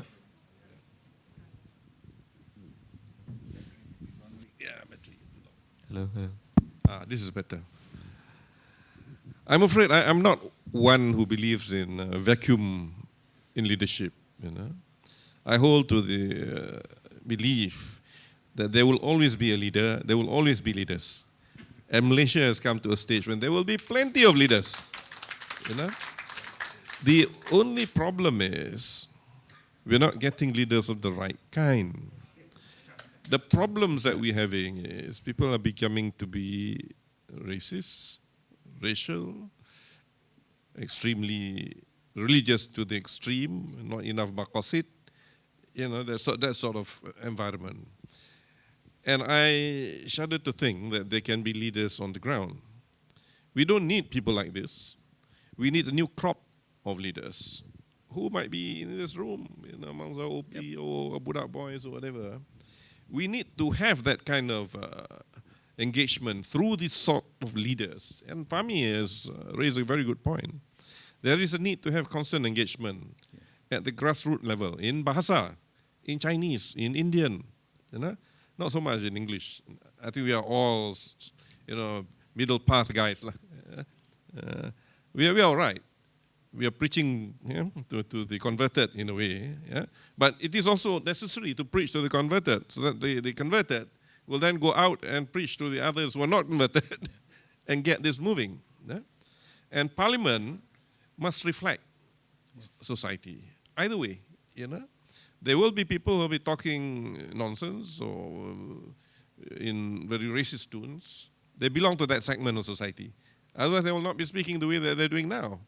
But there will be others, or Sena, who will be speaking the Malaysian way and speaking as how the future in Malaysia should be. But somewhere in the process, the middle path must out-argue the extremists in parliament and in society. How do we do that? I think we should all go out and start talking to our friends in strong terms if necessary. Because otherwise, sometimes we like to be too soft. And Yes. I'm guilty of that too. We know that the guy talks in very racial terms, but because of hati, budi, whatever, you tolerate. Eh? Parliament is easy, right? But outside, amongst friends, there are plenty of guys, including people from my own batch, who still think in terms of Ketuhanan Melayu, who still think in terms of Melayu or Malays being under siege. Likewise, I suppose even the Chinese and the Indians too have that kind of siege mentality. All this have to be demolished because no one is under siege in Malaysia. We should be thinking in terms of there is a place in the sun for everyone in Malaysia. Yes. So that message must be carried across to society in general. Thank you. Next question, Mr. Chakravarti. I hope there's a mic there. Is there a mic there?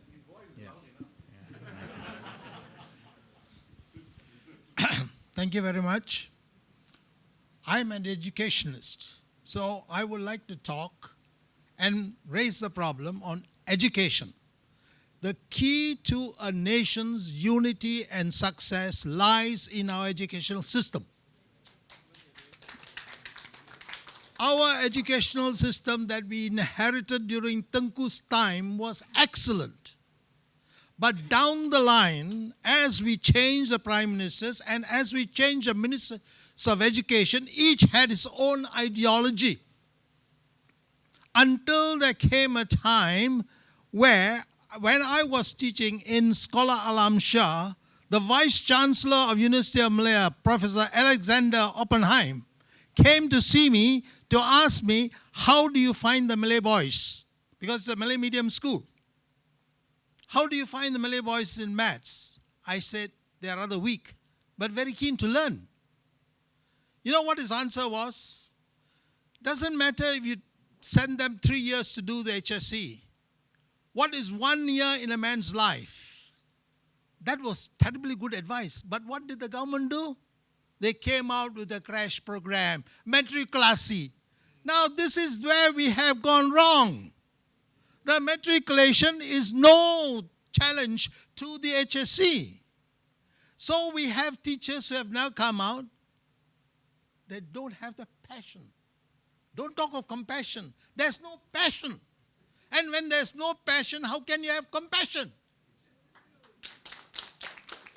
If you teach with passion, because you treat them as your children, where you're colorblind, whether it is Agong's son or whether it's a petty planter's son, he is the same in front of you. That is an ideal teacher. And that is what I tried my very best to do. And I think I did what I could do. I'm very proud of what I did. I'm very proud I've served in the RMC. I'm very proud I served in Sekolah Alam Shah. My question is, when are we going to undo the damage in education?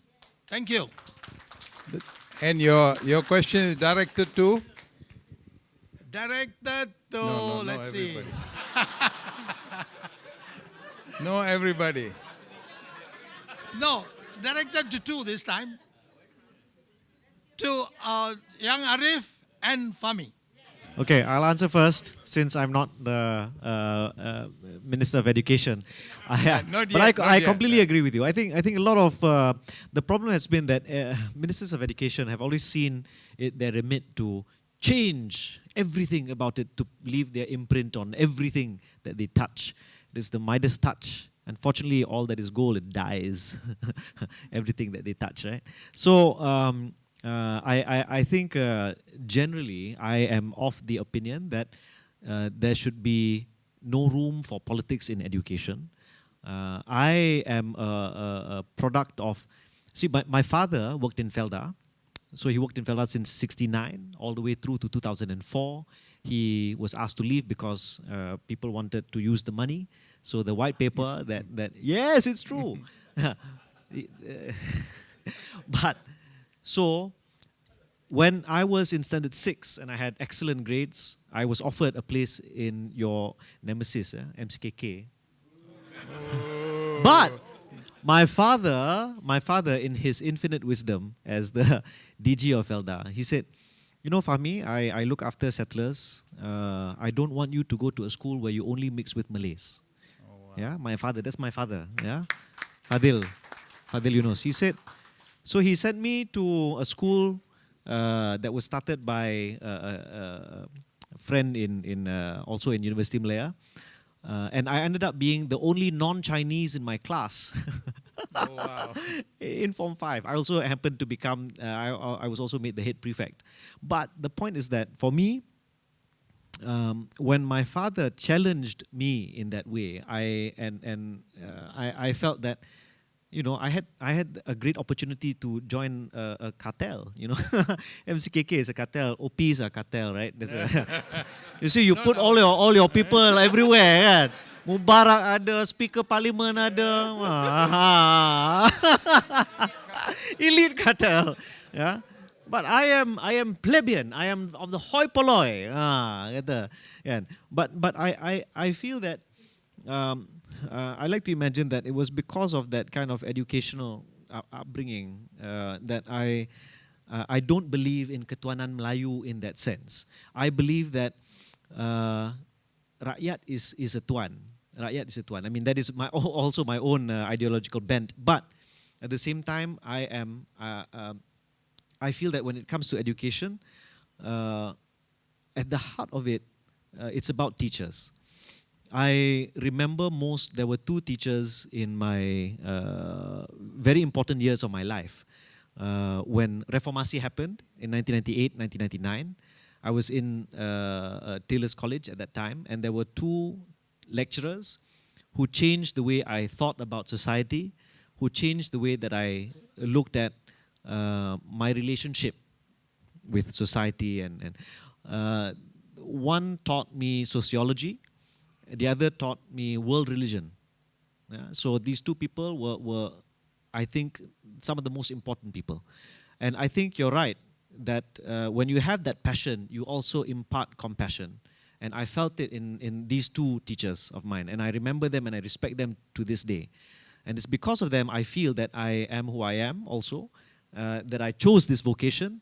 It's not easy, yeah, to become a wakil rakyat. Is terribly difficult. You spend no time with your family. You spend all your time with your other family, which is the rakyat. But if you ask me, when it comes to education, the less that a politician touches, the better. So if there's one thing I would say to my colleague in cabinet, don't touch so much. Yeah, But at the same time, we can't not touch because it's so broken. it is broken. So we're at a catch-22. You know, it's like, what do we do? I am told that Dr. Mazli will be making some announcements coming soon, probably within the next month. I both tremble and shudder at the same time, if I can put it that way. But I think it takes, you know, just like it takes a village to raise a child, I think it takes all of us to help fix our education system.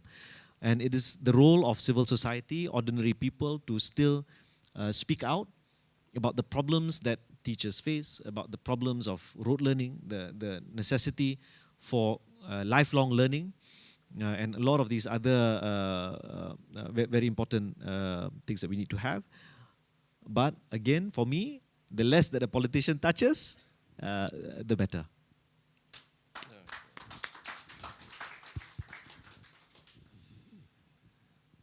I'm afraid I have to adopt the standard answer too. I'm not the Minister of Education.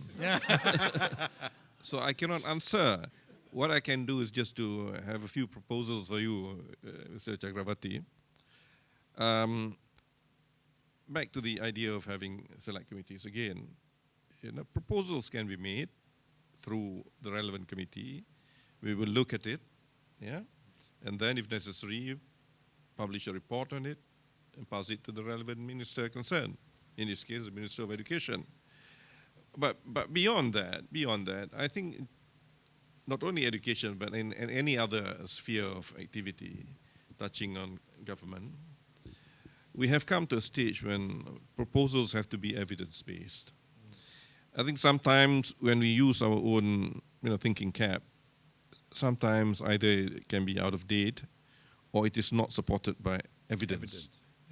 So I am a bit worried, I'm afraid, to fully agree with you, because I see that sometimes the product of the matriculation process can be very good, can be excellent. Then some can speak English very, very well through matriculation. Sometimes through the HSC process, because HSC takes 2 years at least, and somehow or other it becomes really hard course. I don't know why. Some of them fall along the way. 2 years and they can't get the grades, can't even enter universities. I'm not talking merely of the Malay boys, even the Chinese boys and Indian boys. I had a secretary, very good secretary. She did HSC, but grades were not good enough. She couldn't even enter university. But she's a very intelligent person. That sort of thing. And they have to compete with those in matriculation to overdo the system, to have an entire redo of the system might be a bit difficult, I feel. So we can have two parallel systems working hand in hand.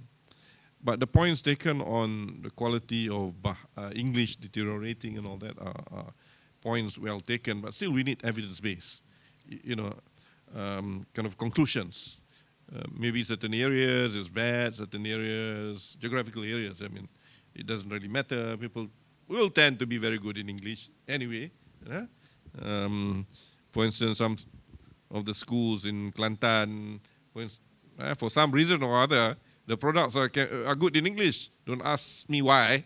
But or some parts of Kedah, for that matter. I'm doing a plug for Kedah. They tend to be good in English. But some parts in Selangor may not necessarily be good in English. So one has to have an evidence-based study. And I think this is where, if I can suggest, researchers become very important, indeed become critical.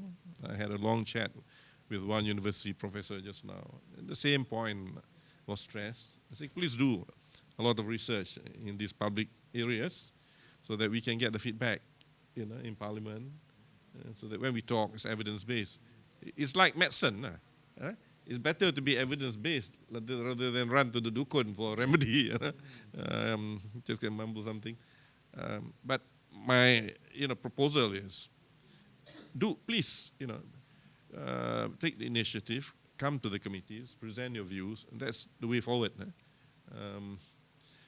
We don't have a committee on education yet, but there's nothing to stop you, from engaging with the rights and gender equality committee.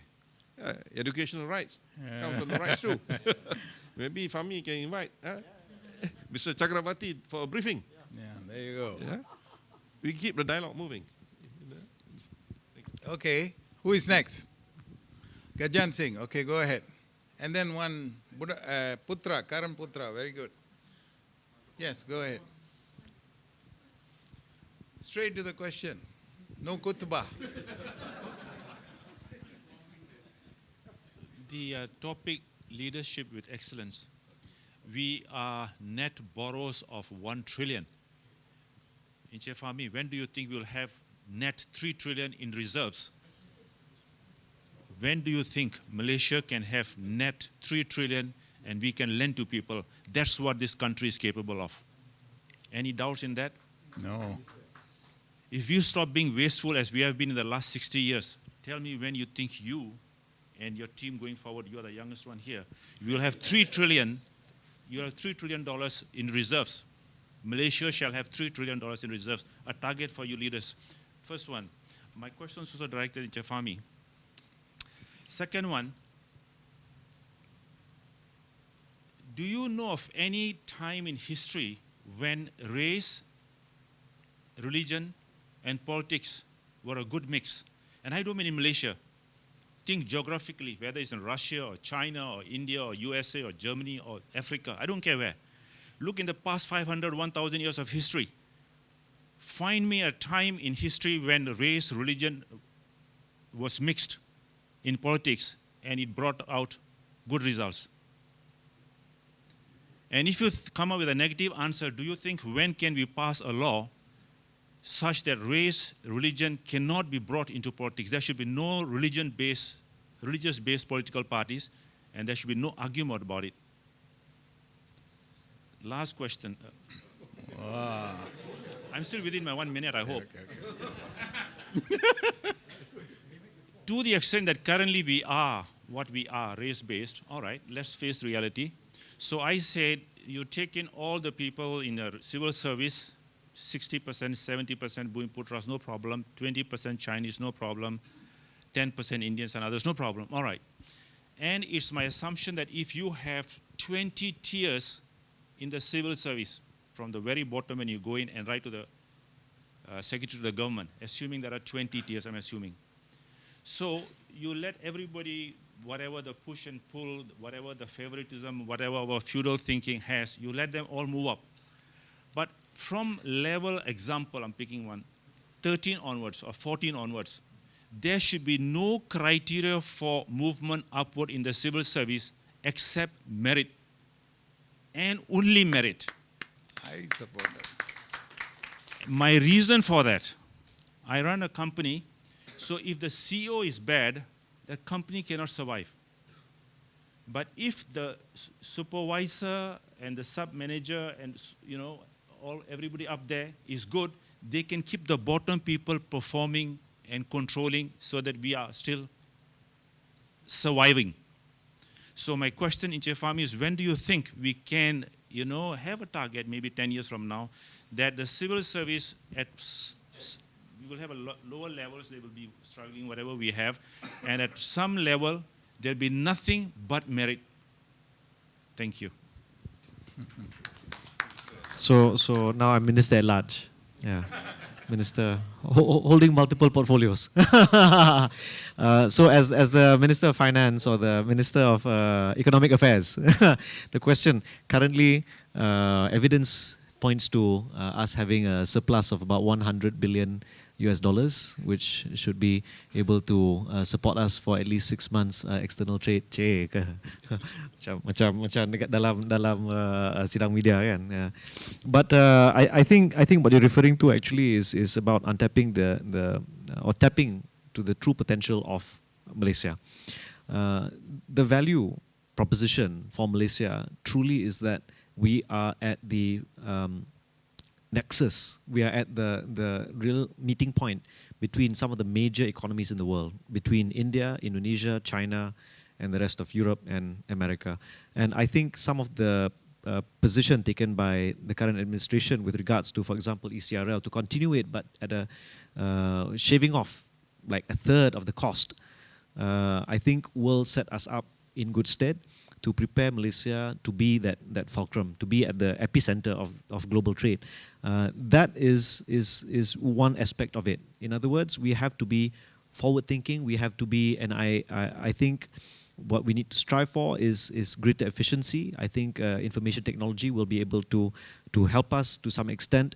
I think right now, for example, I find that I'm going through 101 ideas every day about how is it that we can make local government even more efficient. Because truth be told, when people talk about the nation, people talk about what's going on, oftentimes what goes wrong is at a very local level. So people want to see better and more efficient delivery of services at a very local level. So I think if we're able to harness information technology and truly look at and incorporate a lot of that into the way that government is run. I'm reading a very interesting book about the fourth revolution in government, or how government needs to be. Like you have big government, you have small government, you have like the Thatcherites there, you've got the Stuart Mills, the whole plethora of thinkers on this.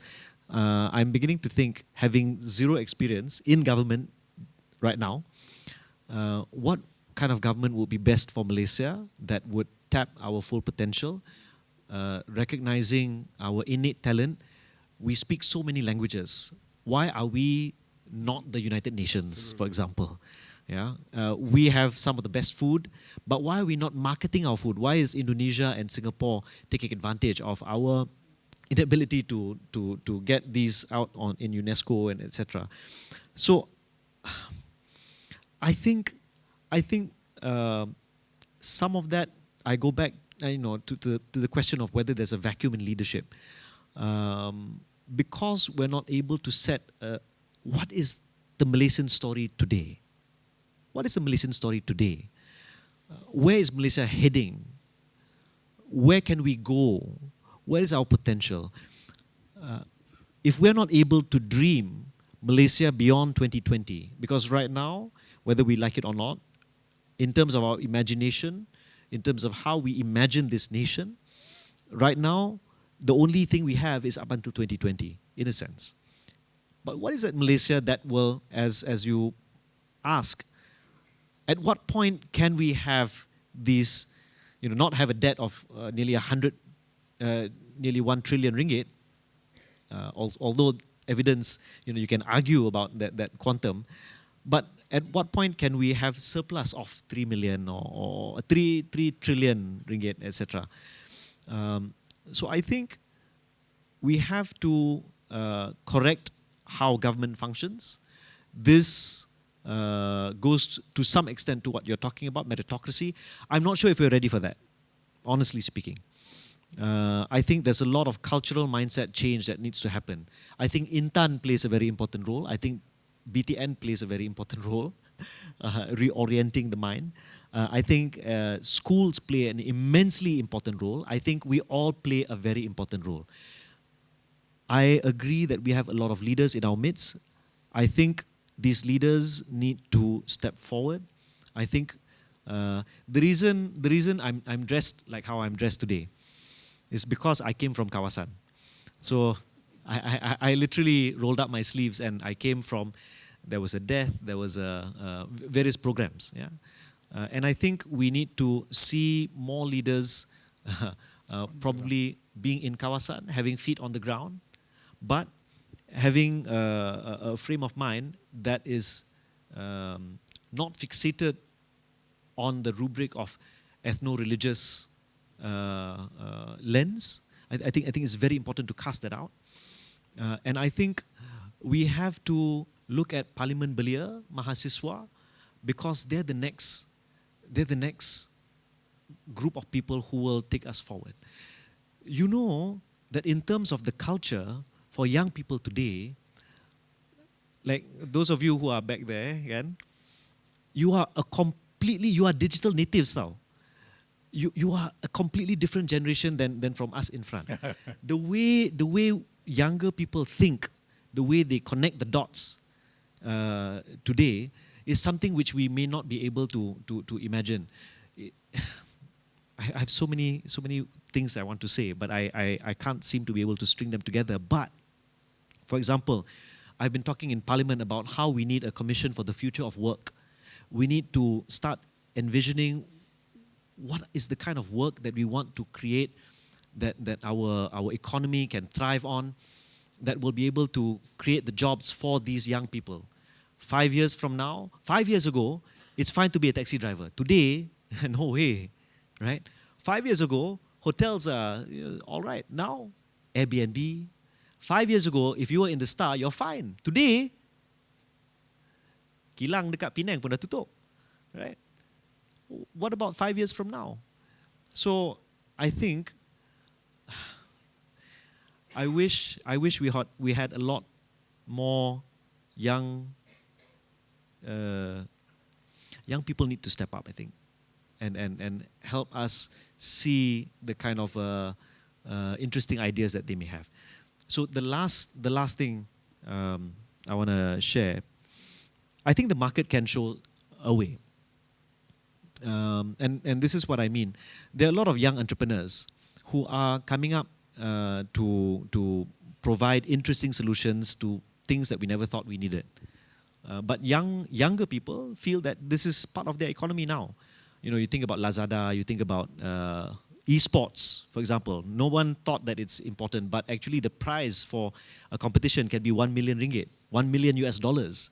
Who would have thought playing games, that can be a business?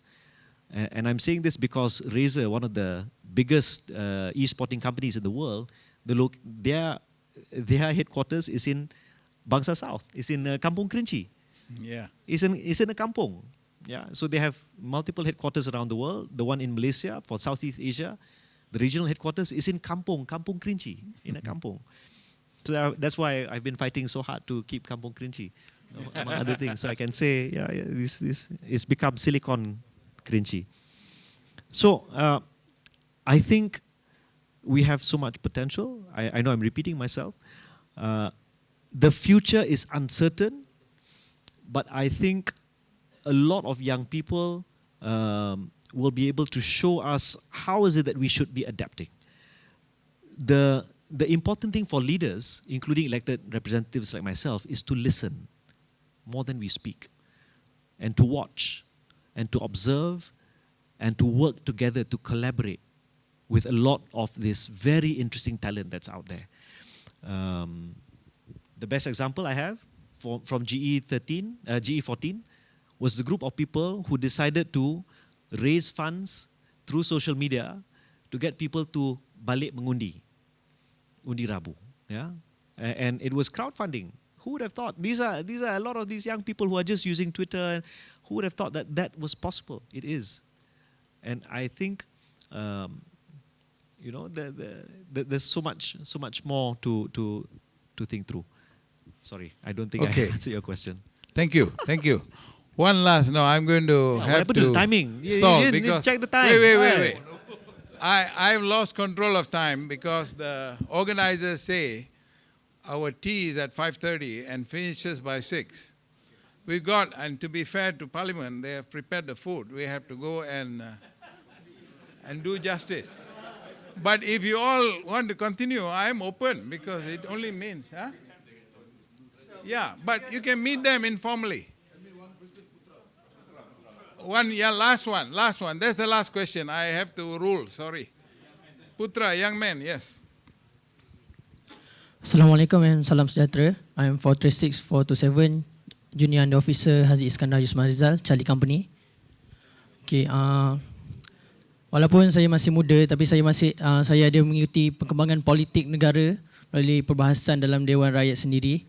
Dan saya tengok, saya lihat input yang ingin disampaikan oleh wakil rakyat dia akan menjadi terganggu apabila ada berlaku kekecohan, apabila berlaku suatu kebisingan dalam Dewan Rakyat, menyebabkan output yang diharapkan untuk sampai kepada rakyat itu tak sampai.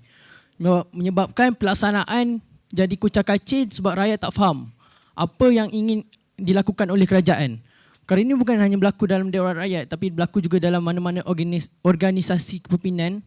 Apabila berlakunya suatu ketidakpuashatian melalui dalam satu keputusan perbincangan menyebabkan input yang disampaikan, output yang disampaikan kepada orang bawah ni itu tak sampai, menyebabkan mereka tak dapat melaksanakan perkara ini dengan baik. Jadi soalannya saya tujukan kepada Yang Arif, sebabnya Arif adalah orang mengawal keadaan dalam Dewan Rakyat sendiri. Bagaimana seorang pemimpin ingin mengawal situasi tersebut daripada berlaku dan bagaimana mereka ingin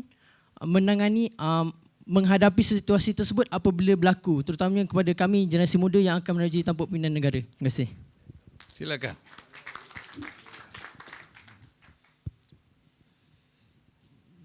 Ialah itu merupakan satu aspek kerja speaker yang amat mencabar. Berbalik kepada apa yang kita timbulkan beberapa kali sebentar tadi, iaitu mindset, kelakuan yang melandaskan politik lama, yang rasis, yang ethnocentrik, yang religiosentrik, dan seolah mereka terpaksa membela sesuatu posisi dengan secara tegas, secara bising, dengan secara yang agak kasar kadang-kadang. Secara idealnya semua ini tak perlu berlaku. Ya. Saya ingat ini akan memakan masa sedikit lagi sebab masa ini masa peralihan kerajaan baru, orang lama, orang baru macam YB Fahmi. Orang macam YB Fahmi mencuba sedaya upaya menimbulkan peraturan mesyuarat, tetapi pihak yang lain will shout them down. Ini masalah yang besar. Orang yang lebih senior seolah memberikan suatu signal bahawa mereka saja yang tahu. Kamu budak kecil, kamu tak ada pengalaman, dengarlah aku. Dan itu yang kekecewaan berlaku. Bukan saja orang luar tak dapat mengikuti perbahasan, orang yang menulis handset pun pening. Jadi akhirnya dalam handset itu akan ditulis kekecohan berlaku atau tidak menggunakan mikrofon. Ya, memang saya setuju 100%. Kadang-kala satu idea yang bernas yang diajukan semasa perbahasan hilang begitu saja oleh kerana berlaku kekecohan. Ya. Dalam masa yang terdekat ini mungkin kita akan mengambil suatu pendirian yang lebih tegas. Siapa saja membuat bising, berhentikan mic dia. Masalahnya di sistem kita, kalau saya tekan butang memerhenti mic, seluruh dewan tak dapat bercakap. Tapi itu pun nampaknya tidak begitu berkesan sebab suara mereka lantang. Mereka yang buat kacau bilau ini mempunyai suara yang lantang. Ya, jadi mereka teruskan. Jadi kalau pun kita disiplin, arahkan mereka keluar, kadang-kadang mereka tidak akan keluar. Seperti yang berlaku baru-baru ini, dia akan duduk, bertegas untuk berduduk dalam kursinya, dan walaupun mentara pergi untuk mengusir mereka keluar, mereka tidak akan berganjak. Jadi kekecohan berlaku lagi. Ya, daripada seorang menjadi dua, daripada dua menjadi tiga. Semua bangun untuk mempertahankan pendirian yang ekstrim itu. Ya, saya berbincang tentang orang-orang tua di sini. Ini masalahnya. Yang kecuali mungkin 1-2 orang muda yang mendapat tabiat buruk orang tua. Tapi yang muda-muda itu seperti yang YB Fahmi dan ramai lagi, mereka berbahas dengan cara yang amat waras. Terkawal, bernas, menggunakan statistik, menggunakan idea-idea yang kehadapan, seperti YB Fahmi sekali lagi, idea dia memang idea yang kehadapan, forward looking. Yes. And this is the future for Malaysia. So you come from Charlie company, my son's company. So people like you from Charlie or Bravo or wherever, you should be entering politics later on, and help us develop the system, so that in the future when people look at the Parliament of Malaysia, dia tabi sikit kan. Sekarang ni there are good times, but there are extremely weird times. But we try our best to control the situation. Tapi kalau kita usir mereka keluar pun, dia jadi hero di luar. Dia melepak kat lantai, panggil PC. Ini adalah tabiat buruk. Berkali-kali dah saya sebut dalam masa 3-4 minggu yang lalu ni. Semua ini mesti diberhentikan. Sebab Parlimen Malaysia bukan pasar borong. Tapi mereka takkan dengar. Saya juga telah menyatakan berkali-kali perbezaan di antara Parlimen Malaysia dengan Parlimen United Kingdom dengan House of Commons ialah House of Commons bising. Paling bising kadang-kadang. Tapi bila speaker kata order, mereka akan duduk. Di Parlimen Malaysia, kalau speaker kata hentikan, tarik balik, dia jadi lebih riuh. Terdapat banyak penyokong. So it's like a kind of game that they are playing. But this game does not become funny anymore. So I think we will have to put a stop to it at one point or other. Itulah jawapan. Okay, thank you very much. Thank you. Let's give them a... I hand over to the MC. Okay, distinguished guests, ladies and gentlemen, we are almost at the end of the program. This has been a very interesting conversation. Thank you to all the panelists for being good conversationalists. I find the discussion thought-provoking, and I think everyone agrees with me, as I do not see anyone dozing off. I have a few announcements to make. Number one, I would like to invite everyone to the front for a group photo with His Excellency Mr. Speaker and our distinguished panelists. Number two, after the photo session, I would like to invite everyone to the banquet room for coffee and maybe further discussion. And number three, a tour of Parliament is available to those interested after coffee. And that's all. Thank you. Assalamualaikum warahmatullahi wabarakatuh dan salam Ramadan to all.